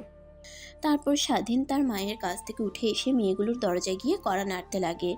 অন্যদিকে পপি আর রিয়া বসে থেকে দুজনে কথা বলছিল। হঠাৎ দরজায় নক করাতে দরজা খুলে দেখে স্বাধীন দাঁড়িয়ে আছে। পপিকে কিছু বলতে না দিয়ে স্বাধীন বলে ওঠে, মা আপনাদের দুজনকে ডাকছে খাবার খাওয়ার জন্য, জলদি আসেন। তারপরে পপি আর রিয়া বসা থেকে উঠে কলের পাড়ে গিয়ে ফ্রেশ হয়ে খাবার খেতে বসে পড়ে। খাবার খাওয়ার এক পর্যায়ে স্বাধীনের মা মেয়েগুলোকে উদ্দেশ্য করে বলতে লাগে, জানি না তোমরা কি খাও, কিন্তু আমাদের যা যতটুকু সামর্থ্য আছে আমরা তোমাদেরকে ততটুকুই সাহায্য অনুযায়ী খাওয়াচ্ছি। আন্টি সমস্যা নেই, আমরা আপনার হাতের রান্নার কথা কখনোই ভুলতে পারবো না। নামি দামি রেস্টুরেন্টেও হয়তো এত সুস্বাদু খাবার পাওয়া যায় না। আপনার হাতের খাবারগুলো যত স্বাদ। তারপর পপি আর রিয়া খাওয়া দাওয়া শেষ করে তাদের রুমে চলে যায়। রুমে এসে পপি রিয়াকে উদ্দেশ্য করে বলতে লাগে, কালকে রাতে অনেক ঘোরাঘুরি করা হয়েছে, আর ঘুরতে চাই না। এর থেকে চল বাসায় চলে যাই, মা বাবা অনেক চিন্তা করছে। হ্যাঁ তাই করি, চল বাসায় চলে যাই। তারপরে তারা দুজন রুম থেকে বের হয়ে দেখে স্বাধীনের মা রান্নাঘরে বসে থেকে কি যেন করছে। তারপর পপি আর রিয়া স্বাধীনের মায়ের কাছে এগিয়ে গিয়ে বলতে লাগে, আন্টি কি করছেন এগুলো আপনি? আমাদের জন্য রান্না করেছি, এটা হচ্ছে হাঁস, আমাদের হাঁস ছিল, তোমাদের জন্য এটা রান্না করব এখন। আন্টি, আমাদেরকে তো বাসায় ফিরতে হবে, আর কতদিন এখানে থাকবো বলেন? এমা কি বলছো? কালকেই তো আসলে আর আজকে চলে যাবে? আর দু একটা দিন থাকো, গ্রামটাকে ভালোভাবে ঘুরিয়ে ঘুরিয়ে দেখো। না আন্টি, কালকে গ্রামটা যতটুকু দেখেছি ততটুকু দেখে মন ভরে গেছে। আচ্ছা, যখন তোমরা আর থাকবে না, তোমরা শহরে চলে যাবে, তাহলে বিকেলের দিকে রওনা দিও। ওকে আন্টি, তাহলে আমরা রুমে যাই। তারপর পপি আর রিয়া রুমে গিয়ে শুয়ে থেকে রেস্ট নিতে লাগে। অন্যদিকে স্বাধীন তার বাবার সঙ্গে ধান খেতে গিয়ে কাজ করতে লাগে। স্বাধীনের বাবা অনেকবার নিষেধ করার পরও স্বাধীন তার বাবার কোনো কথা না শুনে তার বাবার সঙ্গে কাজ করতে লাগে। ধান ক্ষেতের কাজ শেষ করে স্বাধীন আর তার বাবা দুপুরের দিকে বাসায় চলে আসে।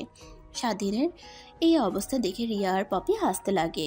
স্বাধীন ওইদিকে কোনো কর্ণপাত না দিয়ে টিউবওয়েলে গিয়ে গোসল করে তার রুমে গিয়ে জামা কাপড় পরে তার মায়ের সঙ্গে রান্নায় হেল্প করতে লাগে। তখনই পেছন থেকে পপি আর রিয়া বলে ওঠে, কি ভাইয়া, আপনি দেখি রান্নাও করতে পারেন। তা কি কি রান্না করতে পারেন আপনি? বলো না, ওকে আমি কতবার করে নিষেধ করি, তারপরও কি কই আমার সঙ্গে এসে রান্নার কাজে সাহায্য করবে। তা ভাইয়া বলেন, আপনি কি কি রান্না করতে পারেন? বেশি কিছু পারি না, খিচুড়ি রান্না করতে পারি আর ডিম ভাজতে পারি। তখন পপির দিকে তাকিয়ে রিয়া বলতে লাগে, দোস্ত, তাহলে তো তোর কপালে খুলে গেল, তোর বর রান্না করতে পারে। রিয়ার এমন লাগামবিহীন কথা শুনে রিয়ার দিকে স্বাধীনের মা ও পপি স্বাধীন তাকায়, ট্যাপ ট্যাপ করে তাকিয়ে থাকে। কথা ঘোরানোর জন্য কি বলবে না বলবে বুঝতে না পেরে রিয়া সেখান থেকে চলে যায়। স্বাধীনের মা একটু সন্দেহ নিয়ে পপিকে উদ্দেশ্য করে বলে ওঠে, মা, তোমার বান্ধবী কি বললো? কার বস কিসের? পপি কথাটা ঘোরানোর জন্য বলে ওঠে, আন্টি বলেন না, সব জায়গায় শুধু ফাজলামো করে রিয়া। তারপরে পপি স্বাধীনের মায়ের সঙ্গে আরও কিছু কথা বলে রুমে চলে আসে। রুমে এসে রিয়াকে এলো পাথারি মারতে লাগে। অন্যদিকে স্বাধীনের মা স্বাধীনকে উদ্দেশ্য করে বলে ওঠে, ওরা নাকি বিকেলের দিকে ঢাকায় চলে যাবে, তোকে কিছু বলেনি? আমাকে কি করে বলবে? আমি তো সেই সকালেই বাবার সঙ্গে কাজে বের হয়েছিলাম। ও, তাও ঠিক, আমার খেয়াল ছিল না বাবা। স্বাধীন আর স্বাধীনের মা কথা বলতে বলতে এক পর্যায়ে রান্না শেষ হলো। যা বাবা, তুই রুমে গিয়ে রেস্ট নে, খাবারগুলো গুছানো হলে তোকে ডাক দিব, তখন আসিস। মায়ের বলা কথা অনুযায়ী স্বাধীন তার মায়ের কাছ থেকে উঠে তার রুমে চলে যায়। অন্যদিকে স্বাধীনের মা খাবারগুলো সুন্দরভাবে গোছাতে লাগে। গোছানো শেষ হলে স্বাধীনের রুমে গিয়ে স্বাধীনের মা বলতে লাগে, বাবা, খাবার গোছানো শেষ হয়েছে, চল যদি খেয়ে নিবি, আর শোন, মেয়েগুলো কেউ ডেকে নিয়ে আয়। তারপর স্বাধীন শোয়া থেকে উঠে পপি আর রিয়াকে ডাকে খাবার খাওয়ার জন্য। একটু পর রিয়া আর পপি এসে বসে খেতে লাগে। খাওয়া দাওয়ার এক পর্যায়ে স্বাধীনের বাবা মেয়েগুলোকে উদ্দেশ্য করে বলে ওঠে, শুনলাম মা তোমরা নাকি চলে যাবে। খাবারের মাঝে রিয়া মাথা দিয়ে হ্যাঁ বোঝায়। আর 2 দিন থেকে গেলে হতো না? তোমরা এই গরিবের বাসায় কি খেলে না খেলে কিছুই জানি না। জানি না আঙ্কেল, আপনি কি মনে করবেন, বাট আমরা এর আগে কখনোই এত সুস্বাদু খাবার খাইনি। একই রকম প্রতিনিয়ত খাবার খেতে খেতে নিজেদেরকে বোরিং ফিল করছিলাম। তার জন্য শহর ফেলে গ্রামে আসা। গ্রামে এসে যে এত সুন্দরভাবে একটা বাড়িতে থাকতে পারবো, প্লাস ঘুরতে পারবো, আমরা কখনো কল্পনাই করিনি। তারপর খাওয়া দাওয়া শেষ করে আরও কিছু কথা বলে স্বাধীনের বাবা সেখান থেকে চলে যায় বাজারে। তারপর রিয়া আর পপি রুমে ঢুকে একটু পরে রেডি হয়ে ব্যাগটা নিয়ে বের হয়। তখনই রিয়া স্বাধীনের দিকে একটা কার্ড দিয়ে বলতে লাগে, এই একটা দিন তোমাকে অনেক বিরক্ত করেছি আমরা, ভুল ত্রুটি হলে মাফ করে দিও। আর কালকে রাতেই যা ঘটে গেছে একটা পূর্ণ অতীত মনে করে ভুলে যেও। আর এই হচ্ছে আমার কার্ড, ঢাকায় যদি যাও তাহলে অবশ্যই আমার সঙ্গে দেখা করবে। তারপর স্বাধীন রিয়ার হাত থেকে কার্ডটা নেয়। তারপর স্বাধীনের মায়ের কাছ থেকে বিদায় নিয়ে তারা শহরের উদ্দেশ্যে বেরিয়ে পড়ে। এভাবেই কেটে যায় একটা মাস। একদিন পপি তার রুমে বসে থেকে ফেসবুকিং করছিল। হঠাৎ তার বাবা রুমে এসে তাকে বলতে লাগে, শোন মা, তোকে বিয়ে দিয়ে তোর জামাইয়ের হাতে আমাদের ব্যবসা প্রতিষ্ঠানটা তুলে দিতে চাইছিলাম, কিন্তু তুই তো আর করলি না। এদিকে আমারও অনেক বয়স হয়ে গিয়েছে, এখন আর অফিস করতে ভাল লাগে না। তাহলে এখন আমি কি করতে পারি বাবা, বলো। আমি চাচ্ছিলাম যে তোর ইচ্ছা মতো তুই বিয়ে করে নিস, আর এখন তাহলে কোম্পানির দেখাশোনা তুই কর। অন্য কাউকে বিশ্বাস করে কোম্পানিটা তার হাতে তুলে দিলে যদি কোম্পানি অনেক লস হয়, এর থেকে তুই কাজ কর, অনেক ভালো হবে। আচ্ছা বাবা, তাহলে তোমার কথাই রইলো, কালকে আমাকে নিয়ে অফিসে যেও, আর অফিসের প্রত্যেকটা স্টাফের সঙ্গে আমাকে পরিচয় করিয়ে দিও। এই তো আমার লক্ষ্মীমা, সব বুঝতে পারি। তারপর পপির বাবা পপির রুম থেকে পেরিয়ে তার রুমে গিয়ে পপির মায়ের সঙ্গে আলাপ করতে লাগে। শোনো, এমন একটা মাস্টার মাইন্ড বুদ্ধি খাটিয়েছি, আমি তা বলা বাহুল্য। আমি পপিকে আমাদের ব্যবসা প্রতিষ্ঠানের সব দায়িত্ব দিয়ে দেব। তখন দেখবে বিরক্ত হয়ে এমনিতেই বলবে আমি আর অফিসে যেতে পারবো না। তখন ওকে বলবো তাহলে একটা বিয়ে করে নে, তারপর আমাদের পছন্দ করা ছেলেকে পপির সঙ্গে বিয়ে দিয়ে দেবো। আইডিয়াটা কেমন, ভালো না? পপির মা মাথা দিয়ে হ্যাঁ বোঝায়। অন্যদিকে স্বাধীন মাঠে খেলতে যাচ্ছিল। সৌরভকে কারোর সঙ্গে কথা বলতে দেখে সৌরভের দিকে এগিয়ে যায় স্বাধীন। হঠাৎ স্বাধীনকে দেখতে পেয়ে সৌরভ ভ্যাবাচেকা খেয়ে যায়। তারপরে সৌরভ ফোন রেখে স্বাধীনের সামনে আসে। স্বাধীন সৌরভকে উদ্দেশ্য করে বলে ওঠে, কি রে, তুই আবার কার সঙ্গে ঘন্টার পর ঘন্টা কথা বলছিস? কেউ না, এই এমনি তেমন কেউ না। আচ্ছা, মেয়েগুলো যে ওই যে চলে গেল, এরপর থেকে তো আর ওদের খোঁজ খবর কিছুই পাইলাম না। তোর কাছে কি ওদের নাম্বার আছে? আমার কাছে একটা কার্ড দিয়ে গেছে, সেখানে ফোন নাম্বার আছে, কিন্তু আমি ফোন করে কথা বলবো আমার অতটুকু সাহস হয়নি। আর ওরা না বলেছিল ঢাকায় গিয়ে ডিভোর্স লেটার পাঠিয়ে দিবে? কই? তখনই সৌরভ কিছু একটা ভেবে স্বাধীনকে উদ্দেশ্য করে বলতে লাগে, তুই জিজ্ঞেস করছিলি না আমি কার সঙ্গে কথা বলছিলাম? হ্যাঁ। আমি কথা বলছিলাম রিয়ার সঙ্গে। সৌরভের এমন কথা শুনে স্বাধীন আকাশ থেকে পড়ে যায়। পরক্ষণেই নিজেকে সামলে নিয়ে স্বাধীন সৌরভকে উদ্দেশ্য করে বলতে লাগে, কিরে, তুই ওর নাম্বার কই থেকে পাইলি? ওরা যাওয়ার সময় তো তোকেও দেখলাম না ওদের আশেপাশে, তাহলে কেমনে পাইলি ওর নাম্বার? আসলে আমি নাম্বার পাইনি। ওই দিন আমার থেকে রাত্রিতে কৌশলে আমার নাম্বারটা নিয়ে গেছে, আর ঢাকায় গিয়ে পরের দিন রাত্রিতে ফোন করে, আমাকে ওর পরিচয় দেয়। তারপর থেকে আমরা দুজনে ফোনে কথা বলি। আচ্ছা, তাহলে এই ব্যাপার। তোরা তো তলে তলে অনেক দূরে এগিয়েছিস। আচ্ছা চল মাঠে যাই, খেলবি না? তারপরে তারা দুজন মাঠে গিয়ে খেলতে লাগে। খেলার আগ পর্যায়ে স্বাধীনের কাছে একটা ছেলে দৌড়ে এসে বলতে লাগে, ভাই, তোমার বাবা কেমন জানি করছে, তোমার মা জলদি তোমাকে বাসায় যেতে বললো। তারপর স্বাধীন খেলার মাঠ থেকে দৌড়াতে দৌড়াতে তার বাসার উদ্দেশ্যে বেরিয়ে পড়ে। এটা দেখে সৌরভ স্বাধীনের পিছনে আসতে লাগে। স্বাধীন বাসায় এসে দেখে তার বাবার রুম থেকে কেমন যেন একটা চেঁচামেচির শব্দ শুনতে পায় সে। রুমে গিয়ে দেখতে পায় স্বাধীনের মা অঝরে কান্না করছে স্বাধীনের বাবাকে ধরে। তারপর স্বাধীন তার বাবার কাছে গিয়ে পালস চেক করে দেখে ঠিকই আছে। তারপরে স্বাধীন তার মাকে উদ্দেশ্য করে বলে, কি হয়েছে মা বাবার? এমন করে কান্না করছো কেন তুমি? তোর বাবা কাজ করে বাসায় এসে ফ্রেশ হয়ে রুমে আসে। হঠাৎ করে তোর বাবা আমার নাম ধরে আমাকে ডাকতে লাগে। তারপর আমি রান্নাঘর থেকে বেরিয়ে রুমে প্রবেশ করার পর থেকে দেখি তোর বাবা কোনো কথা বলছে না।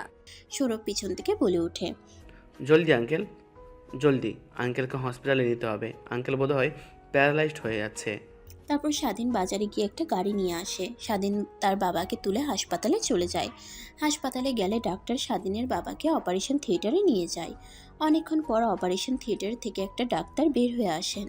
তারপর স্বাধীন বসা থেকে উঠে ডাক্তারের কাছে গিয়ে বলতে লাগে, ডাক্তার, এখন আমার বাবার কেমন অবস্থা? স্বাধীনের কথা শুনে ডাক্তার একটা স্বস্তির নিঃশ্বাস ফেলে বলে ওঠে, তোমার বাবার কন্ডিশন খুব একটা ভালো না। তোমার বাবার পুরো শরীর প্যারালাইজড হয়ে গেছে। তোমরা যদি আনতে আরেকটু দেরি করতে তাহলে তোমার বাবা হয়তো মারা যেত। এখন যদি তোমার বাবার জ্ঞান 12 ঘন্টার আগে না ফিরে তাহলে চিরতরের কোমায় চলে যাবে। এখন আল্লাহর কাছে দোয়া চাও যেন তোমার বাবা দ্রুত জ্ঞান ফিরে আসে। কথাটি বলে ডাক্তার সেখান থেকে চলে যায়। ডাক্তারদের এমন কথা শুনে স্বাধীনের মা আরও জোরে জোরে কান্না করতে লাগে। তারপর স্বাধীন তার মায়ের কাছে গিয়ে সান্ত্বনা দিতে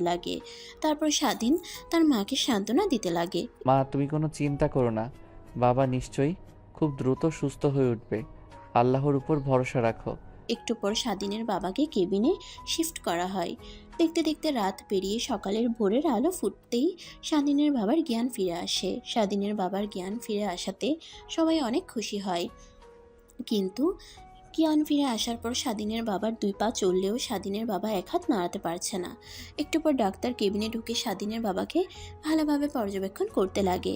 ডাক্তারের পর্যবেক্ষণ করা শেষ হলে স্বাধীনের বাবাকে দেখে ডাক্তার বলতে লাগে, আমরা যেমনটা ভেবেছিলাম তার থেকে তোমার বাবা কন্ডিশন অনেক ভালো। আমি এর আগে এমন রোগী বহু দেখেছি, পুরো শরীরটাই প্যারালাইজড হয়ে যায়। কিন্তু তোমার বাবার মাত্র একটা হাত, নিয়মিত ট্রিটমেন্ট নিলে আর ওষুধ খেলে তোমার বাবা সুস্থ হয়ে উঠবে। কথাটা বলে ডাক্তার কেবিন থেকে বের হতে যাবে অমনি স্বাধীন পেছন থেকে ডাক্তারকে উদ্দেশ্য করে বলে ওঠে, আচ্ছা আঙ্কেল, বাবাকে কখন রিলিজ করবেন? তোমরা চাইলে আজকে বিকালের দিকে নিয়ে যেতে পারো। স্লাইনগুলো শেষ হলে তোমার বাবাকে আমার সঙ্গে দেখা করতে নিয়ে যাবে, কিন্তু ওষুধ লিখে দেব। নিয়মিত সেই ওষুধগুলি খাওয়াইলে তোমার বাবা ঠিক হয়ে উঠবে। তারপর স্বাধীন ডাক্তারকে আন্তরিক কৃতজ্ঞতা জানায়। তারপর ডাক্তার কেবিন থেকে বেরিয়ে যায়। অন্যদিকে মা জলদি বের হতে হবে, এত লেট করলে তো হয় না। আরে বাবা, আর মাত্র আমাকে 10টা মিনিট সময় দাও। কি 10 মিনিট? তুই 10 মিনিট কি করবি? তারপর পপির বাবা বসার রুমে গিয়ে বসে থেকে কফি খেতে লাগে। কফি খাওয়া শেষ হতেই পপি তার বাবার কাছে এসে বলতে লাগে, চলো বাবা, বের হওয়া যাক। পপির বাবা পপিকে নিয়ে অফিসে চলে যায়। অফিসে গিয়ে ম্যানেজারকে ডাকে তার কেবিনে। ম্যানেজার পপির বাবার কেবিনে আসতেই ম্যানেজারকে উদ্দেশ্য করে পপির বাবা বলতে লাগে, যাও জলদি গিয়ে সবাইকে একত্র করো, একটা অ্যানাউন্সমেন্ট দেবো আমি। তারপর ম্যানেজার পপির বাবার কেবিন থেকে বের হয়ে সবাইকে একত্র করে। তখনই পপির বাবা সকলের সামনে এসে বলতে লাগে, তোমাদের সঙ্গে আমি বিগত 50 বছর ধরে কাজ করছি। অনেক বয়স হয়ে গেছে, আমার আর কাজ করা সম্ভব না। তাই এই কোম্পানিটা আজ থেকে দেখাশোনা করবে আমার মেয়ে পপি। আপনারা আমাকে যেভাবে সাহায্য করেছেন, আমি মনে করি আমার মেয়েকেও একইভাবে সাহায্য করবেন আপনারা। তারপর সবাই করতালির মাধ্যমে পপিকে তাদের নতুন চেয়ারম্যান হিসেবে মেনে নেয় সবাই। তারপর পপি অফিসে থাকা প্রত্যেকটা স্টাফের সঙ্গে পরিচিত হয়ে নেয়। কিছুক্ষণ পর পপি তার বাবাকে নিয়ে বাসার উদ্দেশ্যে বেরিয়ে পড়ে। অন্যদিকে বিকেল হয়ে যাওয়ায় স্বাধীনের বাবাকে হাসপাতাল থেকে রিলিজ করে দেয়। তারপর স্বাধীন তার বাবাকে নিয়ে সোজা বাসায় চলে যায়। এভাবে কেটে যায় আরও 7 দিন। একদিন স্বাধীন তার রুমে শুয়েছিল। তখনই স্বাধীনের মা স্বাধীনের রুমে প্রবেশ করে স্বাধীনকে উদ্দেশ্য করে বলতে লাগে, বাবা, এভাবে আর কতদিন চলবে বল? কেন মা, কি হয়েছে? আমি বলতে চাচ্ছি যে আমাদের জমা করা যত টাকা ছিল সব টাকাই তো প্রায় ফুরিয়ে আসছে। এভাবে চললে তো দেখবি একদিন না খেয়ে পেরে আমরা মারা যাব। তাই বলছিলাম কি, তোর মামাকে বলে তোকে একটা কাজের ব্যবস্থা করে দিতে বলি। না, আমি নিজে নিজে কাজের ব্যবস্থা করতে পারবো, মামাকে বলতে হবে না। তারপর স্বাধীনের মা স্বাধীনকে আরও নানাভাবে বোঝাতে লাগে। তারপর স্বাধীনের মা রুম থেকে বের হতেই স্বাধীন চিন্তার জগতে ডুব দেয়। কখনোই আমার মামার কাছে আমি যাব না। তিনি লোক তেমন সুবিধার না। একটা উপকার করে সারা জীবন সেটা নিয়ে খোটা দেবে। আর মামার মেয়েটাও তেমন একটা সুবিধার না। আমার নামে উল্টাপাল্টা বুঝে আমাকে যদি মার খাওয়ায় তাহলে না, এত কিছু ভাবলে হবে না। আমারই একটা ব্যবস্থা করতে হবে। তখনই ঝট করে স্বাধীনের রিয়ার কথা মনে পড়ে যায়। তারপর স্বাধীন শোয়া থেকে উঠে রিয়ার দেওয়া কার্ডটি খুঁজতে লাগে। খোঁজাখুঁজির এক পর্যায়ে রিয়ার কার্ডটি পেয়ে যায়। তখন কার্ডে থাকা নাম্বার তার ফোনে তুলে কল দেয়। অনেকবার রিং হওয়ার পরেও কেউ রিসিভ করে না। বিরক্ত হয়ে স্বাধীন বারবার ফোন দিতেই লাগে। তখনই ঝাঁঝালো কণ্ঠে ফোন রিসিভ করে রিয়া বলতে লাগে, কি আপনি এতবার করে ফোন দিচ্ছেন, ফোন রিসিভ করছে না? অবশ্যই আমি আপনাকে চিনি না, তার জন্য ফোন রিসিভ করছি না। রিয়া, আমি স্বাধীন। হঠাৎ স্বাধীনের নাম শুনে রিয়া আঁতকে ওঠে। তারপর নিজেকে স্বাভাবিক করে রিয়া বলতে লাগে, ওহো, তুমি? তা ভাইয়া, কেন ফোন করেছো? তোমাকে ফোন করেছি একটা বিপদে পড়ে, জানি না তোমাকে কিভাবে কথাটা বলবো। না, বলেন ভাইয়া, আপনার দ্বারা আমরা অনেক উপকৃত হয়েছি। সমস্যা নাই, আপনি নির্দ্বিধায় বলতে পারেন। আসলে আমার একটা জব দরকার ছিল। আমার বাবার একটা হাত প্যারালাইজড হয়ে গেছে, তাই কাজকর্ম করতে পারছে না। আর সংসারের হালটা আমাকে ধরতে হবে তার জন্য। স্বাধীনের এমন কথা শুনে রিয়া বিচলিত হয়ে যায়। নিজেকে সামলে নিয়ে রিয়া স্বাধীনকে উদ্দেশ্য করে বলতে লাগে, আচ্ছা, এখন আঙ্কেল কেমন আছে? হ্যাঁ, ভালো আছে। শুধু একটা হাত পুরো প্যারালাইজড হয়ে গেছে, যার কারণে কোনো কাজ করতে পারছে না। আচ্ছা, আমার কোম্পানিতে তোমাকে নিতে পারি, বাট তোমাকে দেব না। তোমাকে আর একটা কোম্পানিতে আমি জব দিচ্ছি। আর তোমার সঙ্গে কি পপির কথা হয়? না, তার সঙ্গে আমার কোনো কথাবার্তাই হয় নাই। সেই লাস্ট 1 মাস আগে তার সঙ্গে কথা বলা হয়েছিল, সেই কথাই। ও আচ্ছা, তাহলে তুমি আমাদের অ্যাড্রেস অনুযায়ী কালকে সিভি নিয়ে চলে এসো ঢাকায়। বাকিটা ব্যবস্থা আমি করে নেব। তারপরে স্বাধীন রিয়ার সঙ্গে আরও কিছু কথা বলে ফোন রেখে দেয়। এদিকে স্বাধীন রিয়ার কথা শুনে স্বস্তির নিঃশ্বাস ফেলে, কারণ তার আর কোনো চিন্তা নেই, ভালো একটা জব পেয়ে গেল। অন্যদিকে রিয়া ফোন কেটে দিয়ে পুনরায় পপিকে ফোন করে। ফোন রিসিভ করতেই রিয়া বলতে লাগে, মিস পপি ম্যাডাম, কেমন আছেন আপনি? বাংলাদেশের টপ 3 কোম্পানির মধ্যে একটি কোম্পানির মালিক। তুই হঠাৎ ফোন করে এমনভাবে কথা বলছিস কেন? তোর কাছে আমি বান্ধবী ছিলাম, বান্ধবী থেকে যাব আজীবন। তা কি মনে করে ফোন করলি আমাকে? একটা হেল্প লাগবে, বাট তোকে কথা দিতে হবে। হেল্পটা তুই করবি। আগে তো বলবি, তারপর ভেবে দেখবো কি হেল্প চাচ্ছিস তুই। তেমন কোনো কঠিন কিছু চাচ্ছি না, সাধারণ একটা হেল্প। তোকে আগে কথা দিতে হবে, তারপর বলবো। আর হেল্পটা করতেই হবে তোকে। আচ্ছা বল তো, তারপর দেখি। তুই আগে প্রমিস কর। আচ্ছা, ওকে প্রমিস করলাম, এখন বল। আমার একটা কাজিনকে তোদের কোম্পানিতে ভালো পোস্টে জব দিতে হবে, আর বেতনটা একটু ভালো দিতে হবে। রিয়ার কথা শুনে ওই পাশ থেকে পপি একটু হেসে ওঠে। পপিকে এভাবে হাসতে দেখে রিয়া বলতে লাগে, এই, আমার কথা শুনে এমন করে তুই হাসছিস কেন? সামান্য একটা বিষয় নিয়ে তুই আমাকে এমনভাবে প্রমিস করালি? তুই বললেই পারতি আমার এক কাজিনকে তোদের অফিসে ভালো পোস্টে জব দিতে হবে, এমনিতেই দিয়ে দিতাম। তা আমাকে শুধু প্রমিস করলি কেন? সেটা না হয় আমার কাজিনকে তোর কাছে পাঠালেই বুঝতে পারবি। আচ্ছা বুঝতে পারছি, তা এখন কি করছিস? তোর মতো তো আমার বড় কোম্পানি নেই। আমি বাসায় বসে মোবাইল চালাচ্ছি আর আমার বয়ফ্রেন্ডের সঙ্গে কথা বলছি। কি রে, তোর বয়ফ্রেন্ড আছে তা তো আগে বললি না কখনো। কেন, জানিস না বুঝি? সেই দিন তো তোর সামনেই বিয়ে হলো। হঠাৎ বিয়ের কথা উঠতেই পপির মুখটা চুপসে যায়। পপির মুখ থেকে কোনো কথাই বের হচ্ছে না। তখনই ওই পাশ থেকে রিয়া বলতে লাগে, কি রে, কথা বলছিস না কেন? আচ্ছা আমি ফোন রাখছি, একটা মিটিংয়ে যেতে হবে। আর তোর কোনো কাজিন আছে কালকে, তাহলে পাঠিয়ে দিস অফিসে। ওকে, আল্লাহ হাফেজ। তারপরে ফোন কেটে দিয়ে আনমনে পপি ভাবতে থাকে, আমিও তো পারতাম রিয়ার মতো স্বাধীনের সঙ্গে কথা বলতে, কিন্তু ওর নাম্বার তো আমার কাছে নেই। কিভাবে ওর সঙ্গে যোগাযোগ করব? ছি ছি পপি, এগুলো তুই কি ভাবছিস? সামান্য একটা ছেলে তোর কিনা বয়ফ্রেন্ড হবে? কথাগুলো আনমনে ভাবছিল পপি। অন্যদিকে স্বাধীনকে ভাত খাবার জন্য ডাকতে আসে স্বাধীনের রুমে তার মা। স্বাধীন কথা বলে পিছনে ঘুরে স্বাধীনের মাকে দেখতে পেয়ে স্বাধীন তার মার কাছে গিয়ে বলতে লাগে, মা, একটা চাকরি জোগাড় করেছি ঢাকাতে। স্বাধীনের কথা শুনে স্বাধীনের মা একটু মুচকি হাসি দেয়। পরক্ষণেই নিজেকে সামলে নিয়ে স্বাধীনের মা স্বাধীনকে উদ্দেশ্য করে বলতে লাগে, কে জোগাড় করে দিল? তুই কি নিজে নিজে জোগাড় করেছিস? না, আমাকে কিছুদিন আগে যে মেয়েগুলো এসেছিল সেই মেয়েগুলোর মধ্যে থেকে একজনের নাম্বার আমার কাছে ছিল। ফোন করি, ওর বাবার কোম্পানিতে আমাকে জব দিয়ে দেয়। স্বাধীনের কথা শুনে স্বাধীনের মা অনেকটাই খুশি হয়। তারপর স্বাধীনকে উদ্দেশ্য করে বলতে লাগে, তা কবে রওনা হবি ঢাকার উদ্দেশ্যে? কালকে যেতে বলেছে আমাকে। তোকে কোনো চিন্তা করতে হবে না, এদিকে আমি দেখব তোর বাবাকে। তুই শুধু মন দিয়ে কাজ করবি। তারপরে মা, তোমাদেরকে ছেড়ে যেতে কেমন যেন লাগছে আমার। জীবনে বড় হতে হলে অনেক কিছুই স্যাক্রিফাইস করতে হয়। তুই হয়তো তা ভুলে গেছিস। এত কথা না ভুলে আয়, খাবার খেয়ে নে। তারপর স্বাধীন তার মার পিছু পিছু রুম থেকে বের হয়ে খাবার খেতে বসে পড়ে। খাবার খাওয়া শেষ করে বিকালের দিকে ঘুরতে বের হয় সৌরভকে নিয়ে। কিছুক্ষণ হাঁটাহাঁটি করার পর সৌরভ স্বাধীনকে উদ্দেশ্য করে বলে ওঠে, কিরে, তুই বলে ঢাকা যাচ্ছিস কালকে?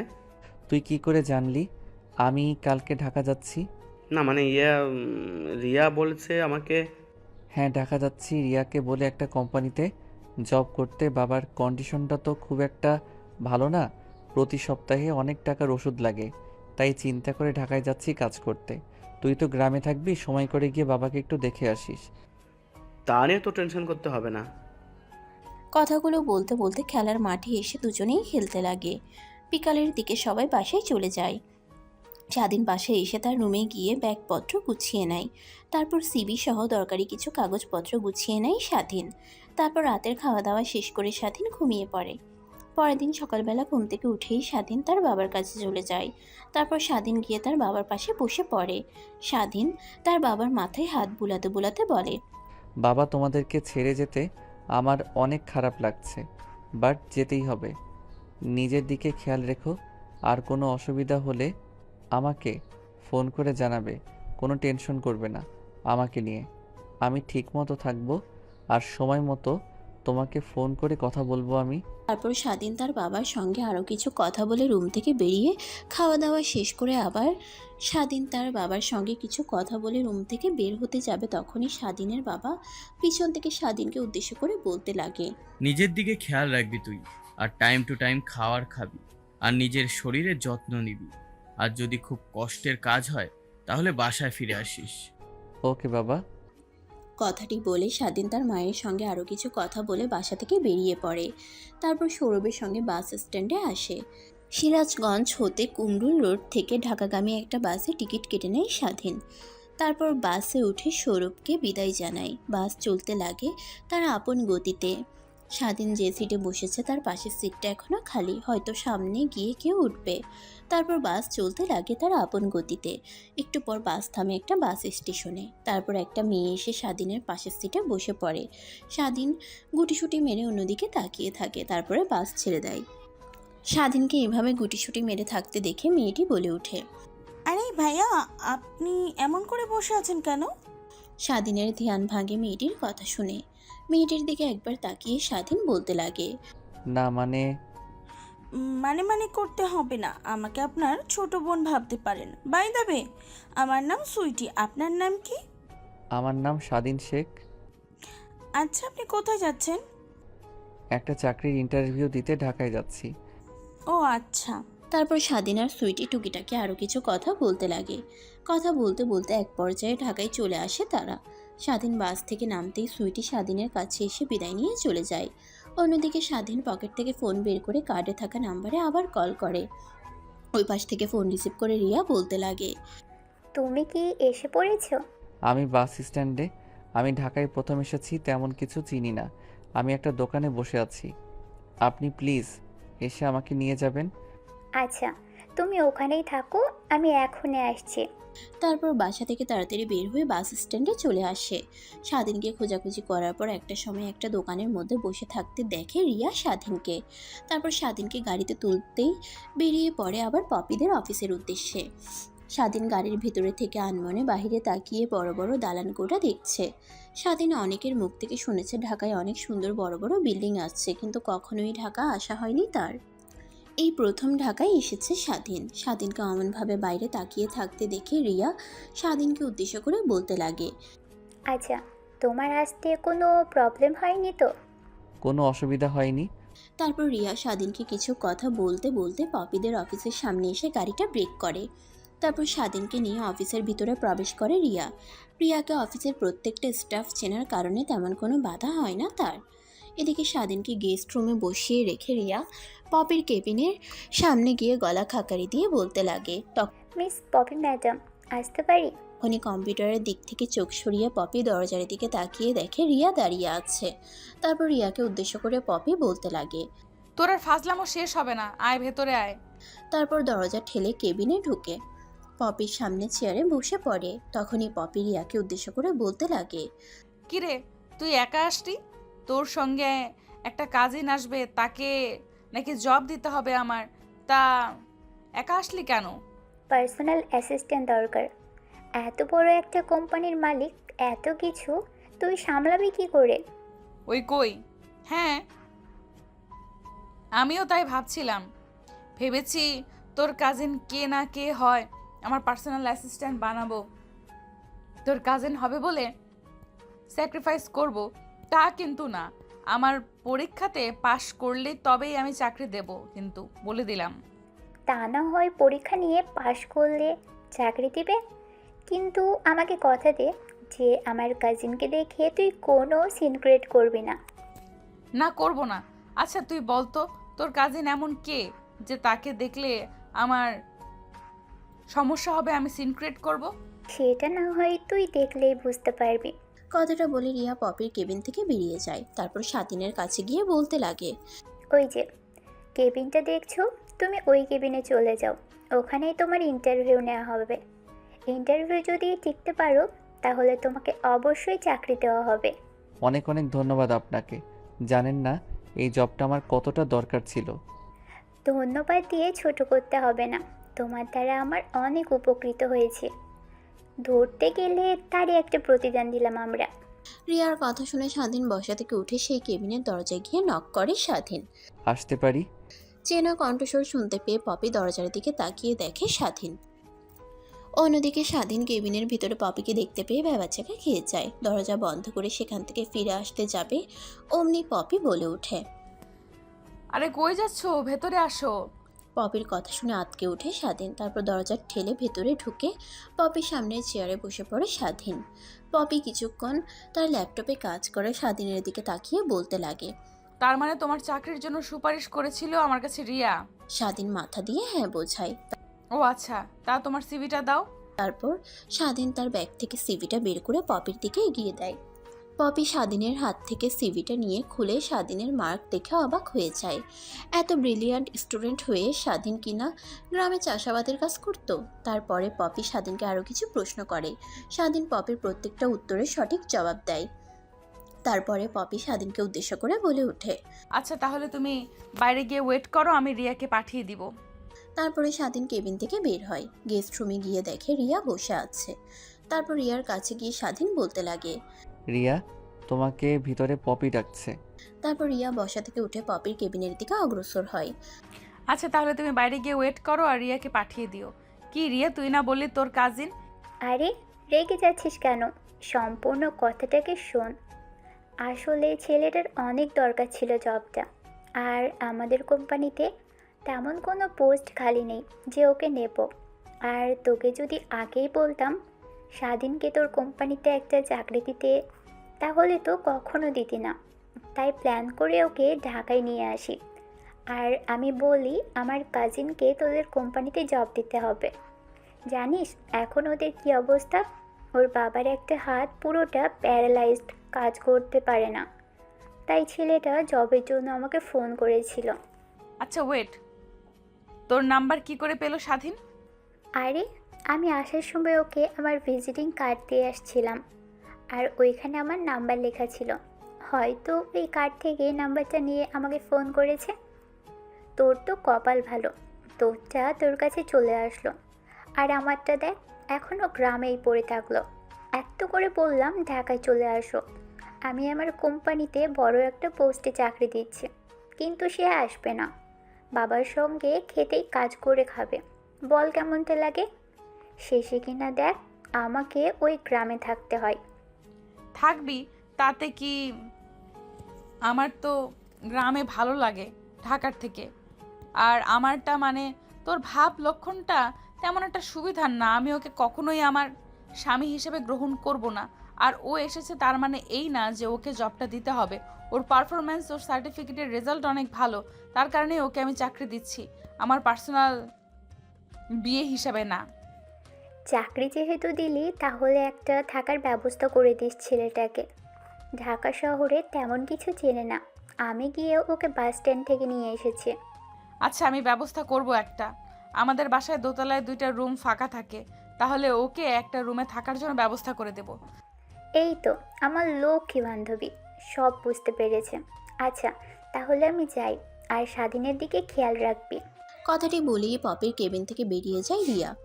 তারপর স্বাধীনের কাছে গিয়ে আরও কিছু কথা বলে পপির অফিস থেকে বেরিয়ে যায় রিয়া।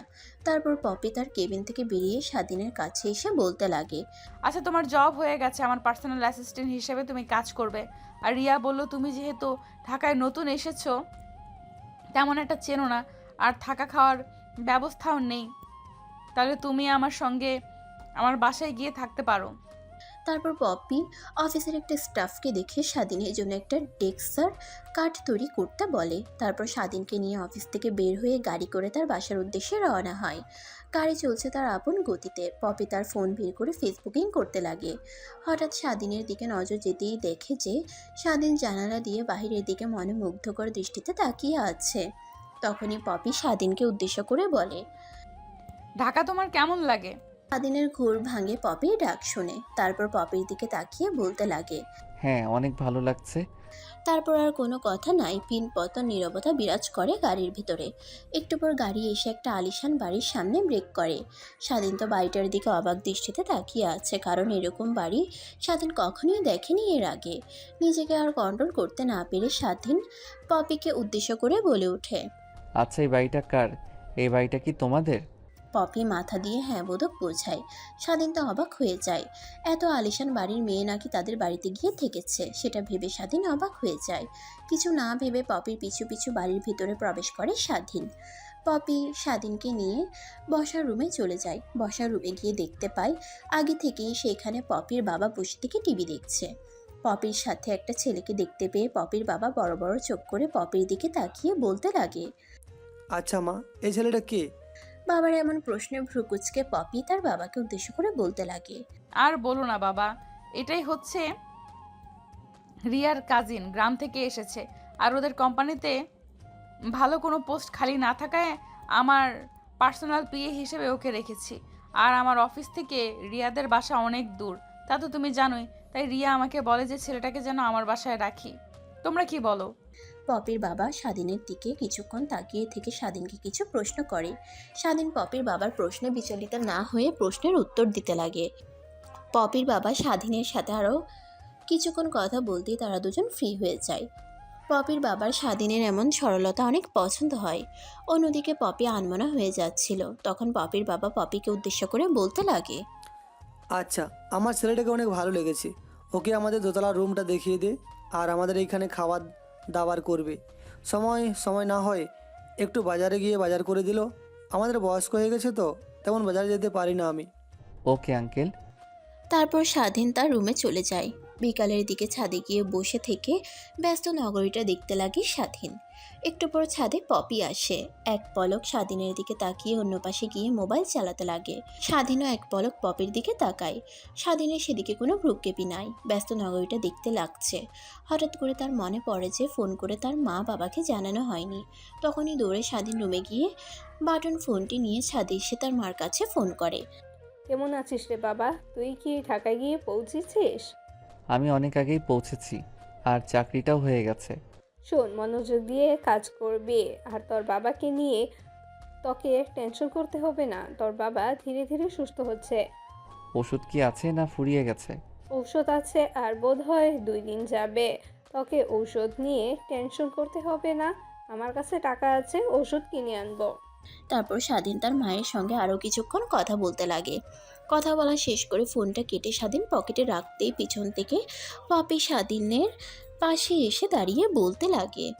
এখন আঙ্কেল কেমন আছে? হঠাৎ কারো কথার শব্দ শুনে স্বাধীন পাশ ফিরে তাকিয়ে দেখে পপি তাকে উদ্দেশ্য করে কথাগুলো বলছে। হ্যাঁ, আল্লাহর রহমতে এখন অনেকটাই ভালো আছে। তোমার বাবার সঙ্গে আমরা কথা বলে বুঝেছি তোমার বাবা অনেক সরল প্রকৃতির মানুষ। জানি না আল্লাহ তাকে এমন রোগ কী কারণে দিল। আমরা দোয়া করে যেন খুব দ্রুত সুস্থ হয়ে ওঠে। কথাটা বলে স্বাধীনের সঙ্গে আর কোনো কথা না বলে পপি তার রুমের দিকে অগ্রসর হয়। পপি দরজা দিয়ে নিচে নামতে যাবে অমনি স্বাধীন পপিকে উদ্দেশ্য করে বলে ওঠে। আচ্ছা, আমি এইখানে আসাতে আপনার কি সমস্যা হচ্ছে? পপি মাথা দিয়ে না বোঝায়। কেননা যেই মেয়ে সবসময় হাসি খুশি থাকতো সেই মেয়ের মুখটা সবসময় গোমড়া হয়ে থাকে। কই আমি গোমরা মুখ হয়ে থাকি? আপনার হয়তো দেখার ভুল। আচ্ছা, আপনি আসার সময় যে বলেছিলেন ঢাকায় গিয়ে ডিভোর্স লেটার পাঠিয়ে দিবেন, কই পাঠিয়ে দিলেন না তো? স্বাধীনের কথা শুনে পপির কেমন যেন লাগে। পরক্ষণেই নিজেকে সামলে নিয়ে পপি বলতে লাগে। আপনাদের ওখান থেকে আসার পর অনেক কাজের পেছনে আছি, আর কথাটা আমার মনে ছিল না। আমি কালকে গিয়ে ডিভোর্সের জন্য আবেদন করে আসব। কথাটি বলেই পপি ছাদ থেকে চলে যায়। অন্যদিকে স্বাধীন অনেকক্ষণ ছাদে থাকে, তার রুমে চলে যায়। রুমে গিয়ে শুতেই কে যেন এসে দরজায় কড়া নাড়ে। তারপর শোয়া থেকে উঠে দরজা খুলে দেখে পপি দাঁড়িয়ে আছে। স্বাধীনকে কিছু বলতে না দিয়ে পপি বলতে লাগে। আব্বু আম্মু আপনাকে ডাকছে খাবার খাওয়ার জন্য। কথাটি বলেই পপি সেখান থেকে চলে যায়। অন্যদিকে স্বাধীন রুমের দরজা লাগিয়ে খাবার টেবিলে গিয়ে বসে। তখনই পপির বাবা স্বাধীনকে উদ্দেশ্য করে বলতে লাগে। বাবা, তুমি নিজের বাড়ি মনে করে খাবে, কোনো শরম পাবে না। আর পপি তোমার বাবার কথা আমার কাছে এসে বলেছে দোয়া করি খুব দ্রুতই যেন সুস্থ হয়ে ওঠে। তারপর পপির মা এসে সবাইকে খাবার সার্ভ করতে লাগে। তারপর স্বাধীন খাওয়া দাওয়া শেষ করে পপিদের বাসা থেকে বের হতেই যাবে, কিন্তু পপির বাবা বলে, রুমে গিয়ে কি করবে? সেই তো শুয়ে থেকে ফোন চালাবে। এর থেকে আসো একসঙ্গে সবাই মিলে আড্ডা দিই। তখনই পাশ থেকে পপি মুচকি হেসে বলে ওঠে, বাবা কাকে কি বলছো? ওর সঙ্গে তো স্মার্টফোন নেই, একটা বাটন ফোন আছে। পপির কথা শুনে স্বাধীন অনেকটা লজ্জা পায়। তখনই পপির বাবা বলে ওঠে, ছোট ছেলেপেলের কাছে স্মার্টফোন ছাড়া বাটন ফোন পাওয়া যায় না, আর সেইখানে কিনে তুমি আজও বাটন ফোন চালাও। কথাগুলো তোমার খারাপ লাগতে পারে, বাট আমি তোমাকে অনেক বাহবা দিচ্ছি, কারণ এই বয়সের ছেলেপেলেরা বাবার টাকা উড়ায়, আর সেইখানে তুমি কিনা নিজের বাবার চিকিৎসার জন্য ঢাকায় এসে কাজ করছো। এটা দেখে আমার অনেক। তারপর স্বাধীন দরজার কাছ থেকে সরে পপিদের বসার রুমে গিয়ে সবাই মিলে একত্রে আড্ডা দিতে লাগে। স্বাধীন অনেকবার লক্ষ্য করেছে পপি যেন কেমনভাবে তার দিকে তাকায়। স্বাধীন ওইদিকে কোনো কর্ণপাত না দিয়ে পপির বাবা মার সঙ্গে আড্ডা দিতে লাগে। আড্ডা দিতে দিতে এক পর্যায়ে অনেক রাতই হয়ে যায়। তারপর স্বাধীন বসার রুম থেকে উঠে তার রুমে গিয়ে ঘুমিয়ে পড়ে। পরের দিন সকালবেলা স্বাধীনের ঘুম ভাঙে আজানের শব্দে। তারপর শোয়া থেকে উঠে ওয়াশরুমে গিয়ে উজু করে জায়নামাজ বিছিয়ে নামাজ পড়ে স্বাধীন। নামাজ পড়া শেষ হলে স্বাধীন ছাদে গিয়ে বসে থাকে। সকালের মনোমুগ্ধকর পরিবেশটা উপভোগ করতে লাগে। একটু পর স্বাধীন তার রুমে গিয়ে ফ্রেশ হয়ে নিজেকে একটু পরিপাটি করে বাসায় নিচে এসে রিক্সার জন্য অপেক্ষা করতে লাগে। তখনই আবার অফিসের জন্য বের হয় পপি। স্বাধীনকে সামনে দাঁড়িয়ে থাকতে দেখে গাড়িটা স্বাধীনের সামনে দাঁড় করে। জানালা দিয়ে পপি মুখ বের করে বলতে লাগে, গাড়িতে উঠে এসো। পপির বলা কথা অনুযায়ী স্বাধীন গাড়িতে গিয়ে উঠে পড়ে। তারপর গাড়ি চলতে লাগে। একটু পর গাড়ি গিয়ে থামে অফিসের সামনে। তারপর গাড়ি থেকে নেমে স্বাধীন আর পপি অফিসের ভিতরে ঢুকে পড়ে। তারপর পপি তার কেবিনে চলে যায়। অন্যদিকে স্বাধীনকে ম্যানেজার তার ডেস্ক দেখিয়ে দেয়। তারপর স্বাধীন তার ডেস্কে গিয়ে মন লাগিয়ে কাজ করতে লাগে। অন্যদিকে সুইটি অনেকদিন পর অফিসে আসে। অফিসে এসে সে তার ডেস্কে চলে যায়। তখনই সুইটির পাশে থাকা একটা মেয়ে সুইটিকে উদ্দেশ্য করে বলতে লাগে, কি রে, তুই এতদিন কই গিয়েছিলি? বাসায় গিয়েছিলাম, বাবা বিয়ে ঠিক করেছে। তো বিয়ের দাওয়াত পাবো তো বুঝি? পাবি, ওয়েট কর, কিছুদিন পর ছেলেটা বিদেশ থেকে আসুক তারপর। ও, ছেলে বুঝি বিদেশে থাকে? সুইটি মাথা দিয়ে হ্যাঁ বোঝায়। আমাদের ম্যামের নতুন বিয়ে, এর সাথে দেখা করেছিস কি তুই? কি, আমাদের ম্যামের নতুন বিয়ে এসেছে নাকি বুঝি? হ্যাঁ, ম্যামের নতুন বিয়ে এসেছে, আর দেখতে যে কি হ্যান্ডসাম। শুনলাম গ্রাম থেকে এসেছে, বাট ছেলেটাকে দেখলে মোটেও মনে হয় না যে গ্রাম থেকে উঠে এসেছে। দেখতে হয় বুঝি। তো সেই বিয়ের ডেস্কটা কোনটা? ম্যামের কেবিনের সাইডের ডেস্কটাই ওনার। তারপর সুইটি তার কেবিন থেকে নেমে নতুন বিয়ের কেবিনের দিকে অগ্রসর হয়। তারপর কেবিনের সামনে এসে দরজা ঠেলে মুখ বের করে সুইটি বলতে লাগে, মে আই কামিং স্যার? তখনই স্বাধীন ফাইলের দিক থেকে চোখ সরিয়ে দরজার দিকে তাকিয়ে দেখে সুইটি ও স্বাধীনকে এখানে দেখে অবাক হয়ে যায়। তারপর কেবিনে ঢুকে স্বাধীনের সঙ্গে কথা বলতে লাগে। আরে ভাইয়া, আপনি এখানে? আমার তো একই প্রশ্ন, তা তুমি এখানে কেন? আমি এই কোম্পানিতে জব করি প্রায় 2 বছরের বেশি। ও তাই বলো, আমি কালকে জয়েন করেছি। তারপর স্বাধীন সুইটি আরও কিছু কথা বলতে লাগে। আর ওদিকে স্বাধীনের পাশে থাকা পপির কেবিন থেকে পপি সবই দেখছিল আর আগে ফুঁসছিল। তখনই পপি পিয়নকে ডাকে। পিয়ন পপির কেবিনে আসতেই পিয়নকে উদ্দেশ্য করে পপি বলে, এখন গিয়ে খুব জরুরিভাবে স্বাধীনকে ডেকে নিয়ে আসেন। পপির বলা কথা অনুযায়ী পিয়ন পপির কেবিন থেকে বের হয়ে স্বাধীনের কেবিনে সামনে গিয়ে ডাকতে লাগে। তারপর স্বাধীন পিয়নকে উদ্দেশ্য করে বলে, আপনি যান, আমি আসছি। তারপর পিয়ন কেবিন থেকে বের হয়ে যায়। অন্যদিকে স্বাধীন পপির কেবিনে না গিয়ে সুইটির সঙ্গে আলাপ করতে লাগে। এদিকে পপি রেগে ফায়ার হচ্ছে। নিজেকে আর কন্ট্রোল করতে না পেরে তার কেবিন থেকে বেরিয়ে স্বাধীনের কেবিনে এসে পপি বলতে লাগে, এই তোকে আমি ডেকেছি না, পিয়নকে পাঠালাম, তুই আসলি না। এই অফিসের বস তুই না আমি? এই প্রথম দিন এসেই মেয়েদের সঙ্গে লুচ্চামি শুরু করেছিস? পপির এমন কথা শুনে স্বাধীন আকাশ থেকে পড়ে।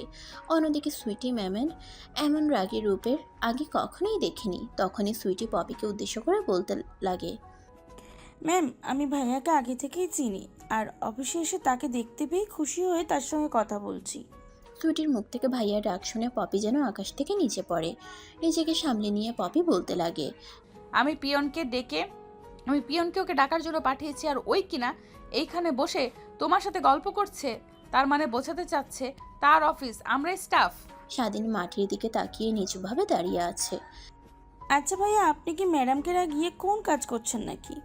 অফিসে যতদিন ধরে ম্যাডাম এসেছে কারোর সঙ্গেই এমন রুড ব্যবহার করেনি, আজ প্রথম ম্যাডামকে এমন রাগী রূপে দেখলাম। অন্যদিকে পপি তার কেবিনে গিয়ে চেয়ারে মাথা হেলান দিয়ে আনমনে ভাবতে লাগে। ছেলেটা যে কোনো মেয়ের সঙ্গে কথা বলুক না কেন, তাতে আমার কি? ওকে তো আমি আমার স্বামী হিসেবে মানি না, তাহলে অন্য কোনো মেয়ের সঙ্গে কথা বললে আমার তো জেলাস ফিল হয় কেন? তখনই পপির ফোনে একটা ফোন আসে। পপি ফোনটা তুলে দেখে রিয়া ফোন করেছে। ফোন রিসিভ করতেই ওই পাশ থেকে রিয়া বলতে লাগে, পপি, কেমন আছিস তুই? আমি ভালো আছি, তাই এই অবলায় ফোন করলি যে? কেন রে, ডিস্টার্ব করলাম নাকি? রোম্যান্স করছিস নাকি তোর স্বামীর সঙ্গে? তুইও না কি যে বলিস না, না বলিস আমি কি না ওর সঙ্গে, ছি ভাবতে অবাক লাগে। এই ওভারটাই যেন রিয়েলি না হয়। আচ্ছা তোকে একটা কথা জিজ্ঞেস করার ছিল, তুই যদি নেগেটিভ মাইন্ডে না নিস তাহলে আমি বলবো। সমস্যা নেই, বল। আচ্ছা, একটা ছেলেকে অন্য একটি মেয়ের সঙ্গে কথা বলতে দেখে জেলাস ফিল হওয়াটাকে কি বলে? ভীষণ ভাবনায় ফেলি রে তুই। তারপরেও আমার যা মনে হয় তুই ছেলেটাকে পছন্দ করিস, না হলে লাভ করিস। তার কারণেই অন্য একটা মেয়ের সঙ্গে কথা বলতে দেখে তোর জেলাস ফিল হচ্ছে। কেন রে, ভাইয়া কি তোকে রেখে অন্য আরেকজনের সঙ্গে কথা বলে? না তেমন কিছু না। আচ্ছা ফোন রাখ। কেন? পিয়নকে দিয়ে স্বাধীনকে ডেকে এনেছি একটা প্রয়োজনের কাজের কথা বলবো বলে। ফোন কাটবি না, ফোন সামনে রাখবি, আর তোদের কথা আমি শুনবো। তোর কথার ভিতরে কেমন যেন রহস্যের গন্ধ পাচ্ছি আমি। কি বলিস না বলিস, আমাদের পার্সোনাল বিষয়ের কথা তুই শুনবি কেন? তলে তলে টেম্পো চালাও, আমরা বললেই হরতাল। মোটেও তেমন কোনো বিষয় না। কথাটা বলেই পপি ফোন কেটে দেয়। অন্যদিকে স্বাধীন পপির সামনে চেয়ার টেনে বসে পড়ে। তখনই স্বাধীনকে উদ্দেশ্য করে পপি বলে ওঠে, দেখ তোকে অফিসে এনেছি কাজ করার জন্য, তুই আমার পার্সোনাল পিএ। আমি যেখানে যাব তুই সেখানে যাবি, আর আমি যা যা বলবো তুই তাই তাই করবি। আমি ডাকার সঙ্গে সঙ্গে তুই আমার কাছে চলে আসবি। আর তুই কি না আমার ডাকার পরে অন্য একটা মেয়েকে নিয়ে কেবিনের মধ্যে আড্ডা দিস? তোর সাহস তো কম না। স্বাধীন পপির বলা কথাগুলো নিজ চোখে দর্শকের মতো শুনছে। স্বাধীনকে কোনো কথা বলতে না দেখে পপি রেগে গিয়ে স্বাধীনের কলার চেপে ধরে। কিরে তোকে কি বলছি, তোর কানে যাচ্ছে না? স্বাধীন নিজের রাগ আর কন্ট্রোল করতে না পেরে পপির হাতটা কলার থেকে ঝামটা দিয়ে সরিয়ে দেয়। আর স্বাধীন পপিকে উদ্দেশ্য করে বলতে লাগে, আমি আপনার অফিসে কাজ করি, তার মানে এই না যে আমি আপনার কেনা গোলাম। আর অন্য একটা মেয়ের সঙ্গে কথা বললে আপনার চলে কেন? কারণ তুই আমার স্বামী, অন্য মেয়ের সঙ্গে তুই কথা বলবি কেন? কথাটি বলে পপি কেবিন থেকে বেরিয়ে যায়। অন্যদিকে স্বাধীন হাঁ হয়ে তাকিয়ে আছে পপির যাওয়ার দিকে। কি বলল মেয়েটি? তারপর স্বাধীন পপির কেবিনে না থেকে তার কেবিনে গিয়ে বসে আনমনে হাসতে লাগে। একটু পর পপি তার কেবিনে আসতেই স্বাধীন তার কেবিনের দিকে অগ্রসর হয়। তারপর দরজা ঠেলে পপির সামনে গিয়ে বসে পড়ে। অন্যদিকে পপির তো লজ্জায় মরি অবস্থা। তারপর স্বাধীন পপির এমন লজ্জামাখা মুখ দেখে বলতে লাগে, আমি ডিভোর্স চাই, তাও আজকের মধ্যেই। কথাটি বলে স্বাধীন মিটিমিটি হাসতে লাগে। কথাটি পপিকে বললে একটু রাগানোর জন্যই স্বাধীনের মুখ থেকে এমন কথা শুনে নিজেকে আর কন্ট্রোল না করতে পেরে স্বাধীনের কাছে এগিয়ে গিয়ে কলার ধরে পপি স্বাধীনকে লিপকিস করতে লাগে। এক পর্যায়ে স্বাধীন ও পপির তালে তাল মিলাতে লাগে। তখনই হুট করে কেবিনে ঢুকে পড়ে রিয়া।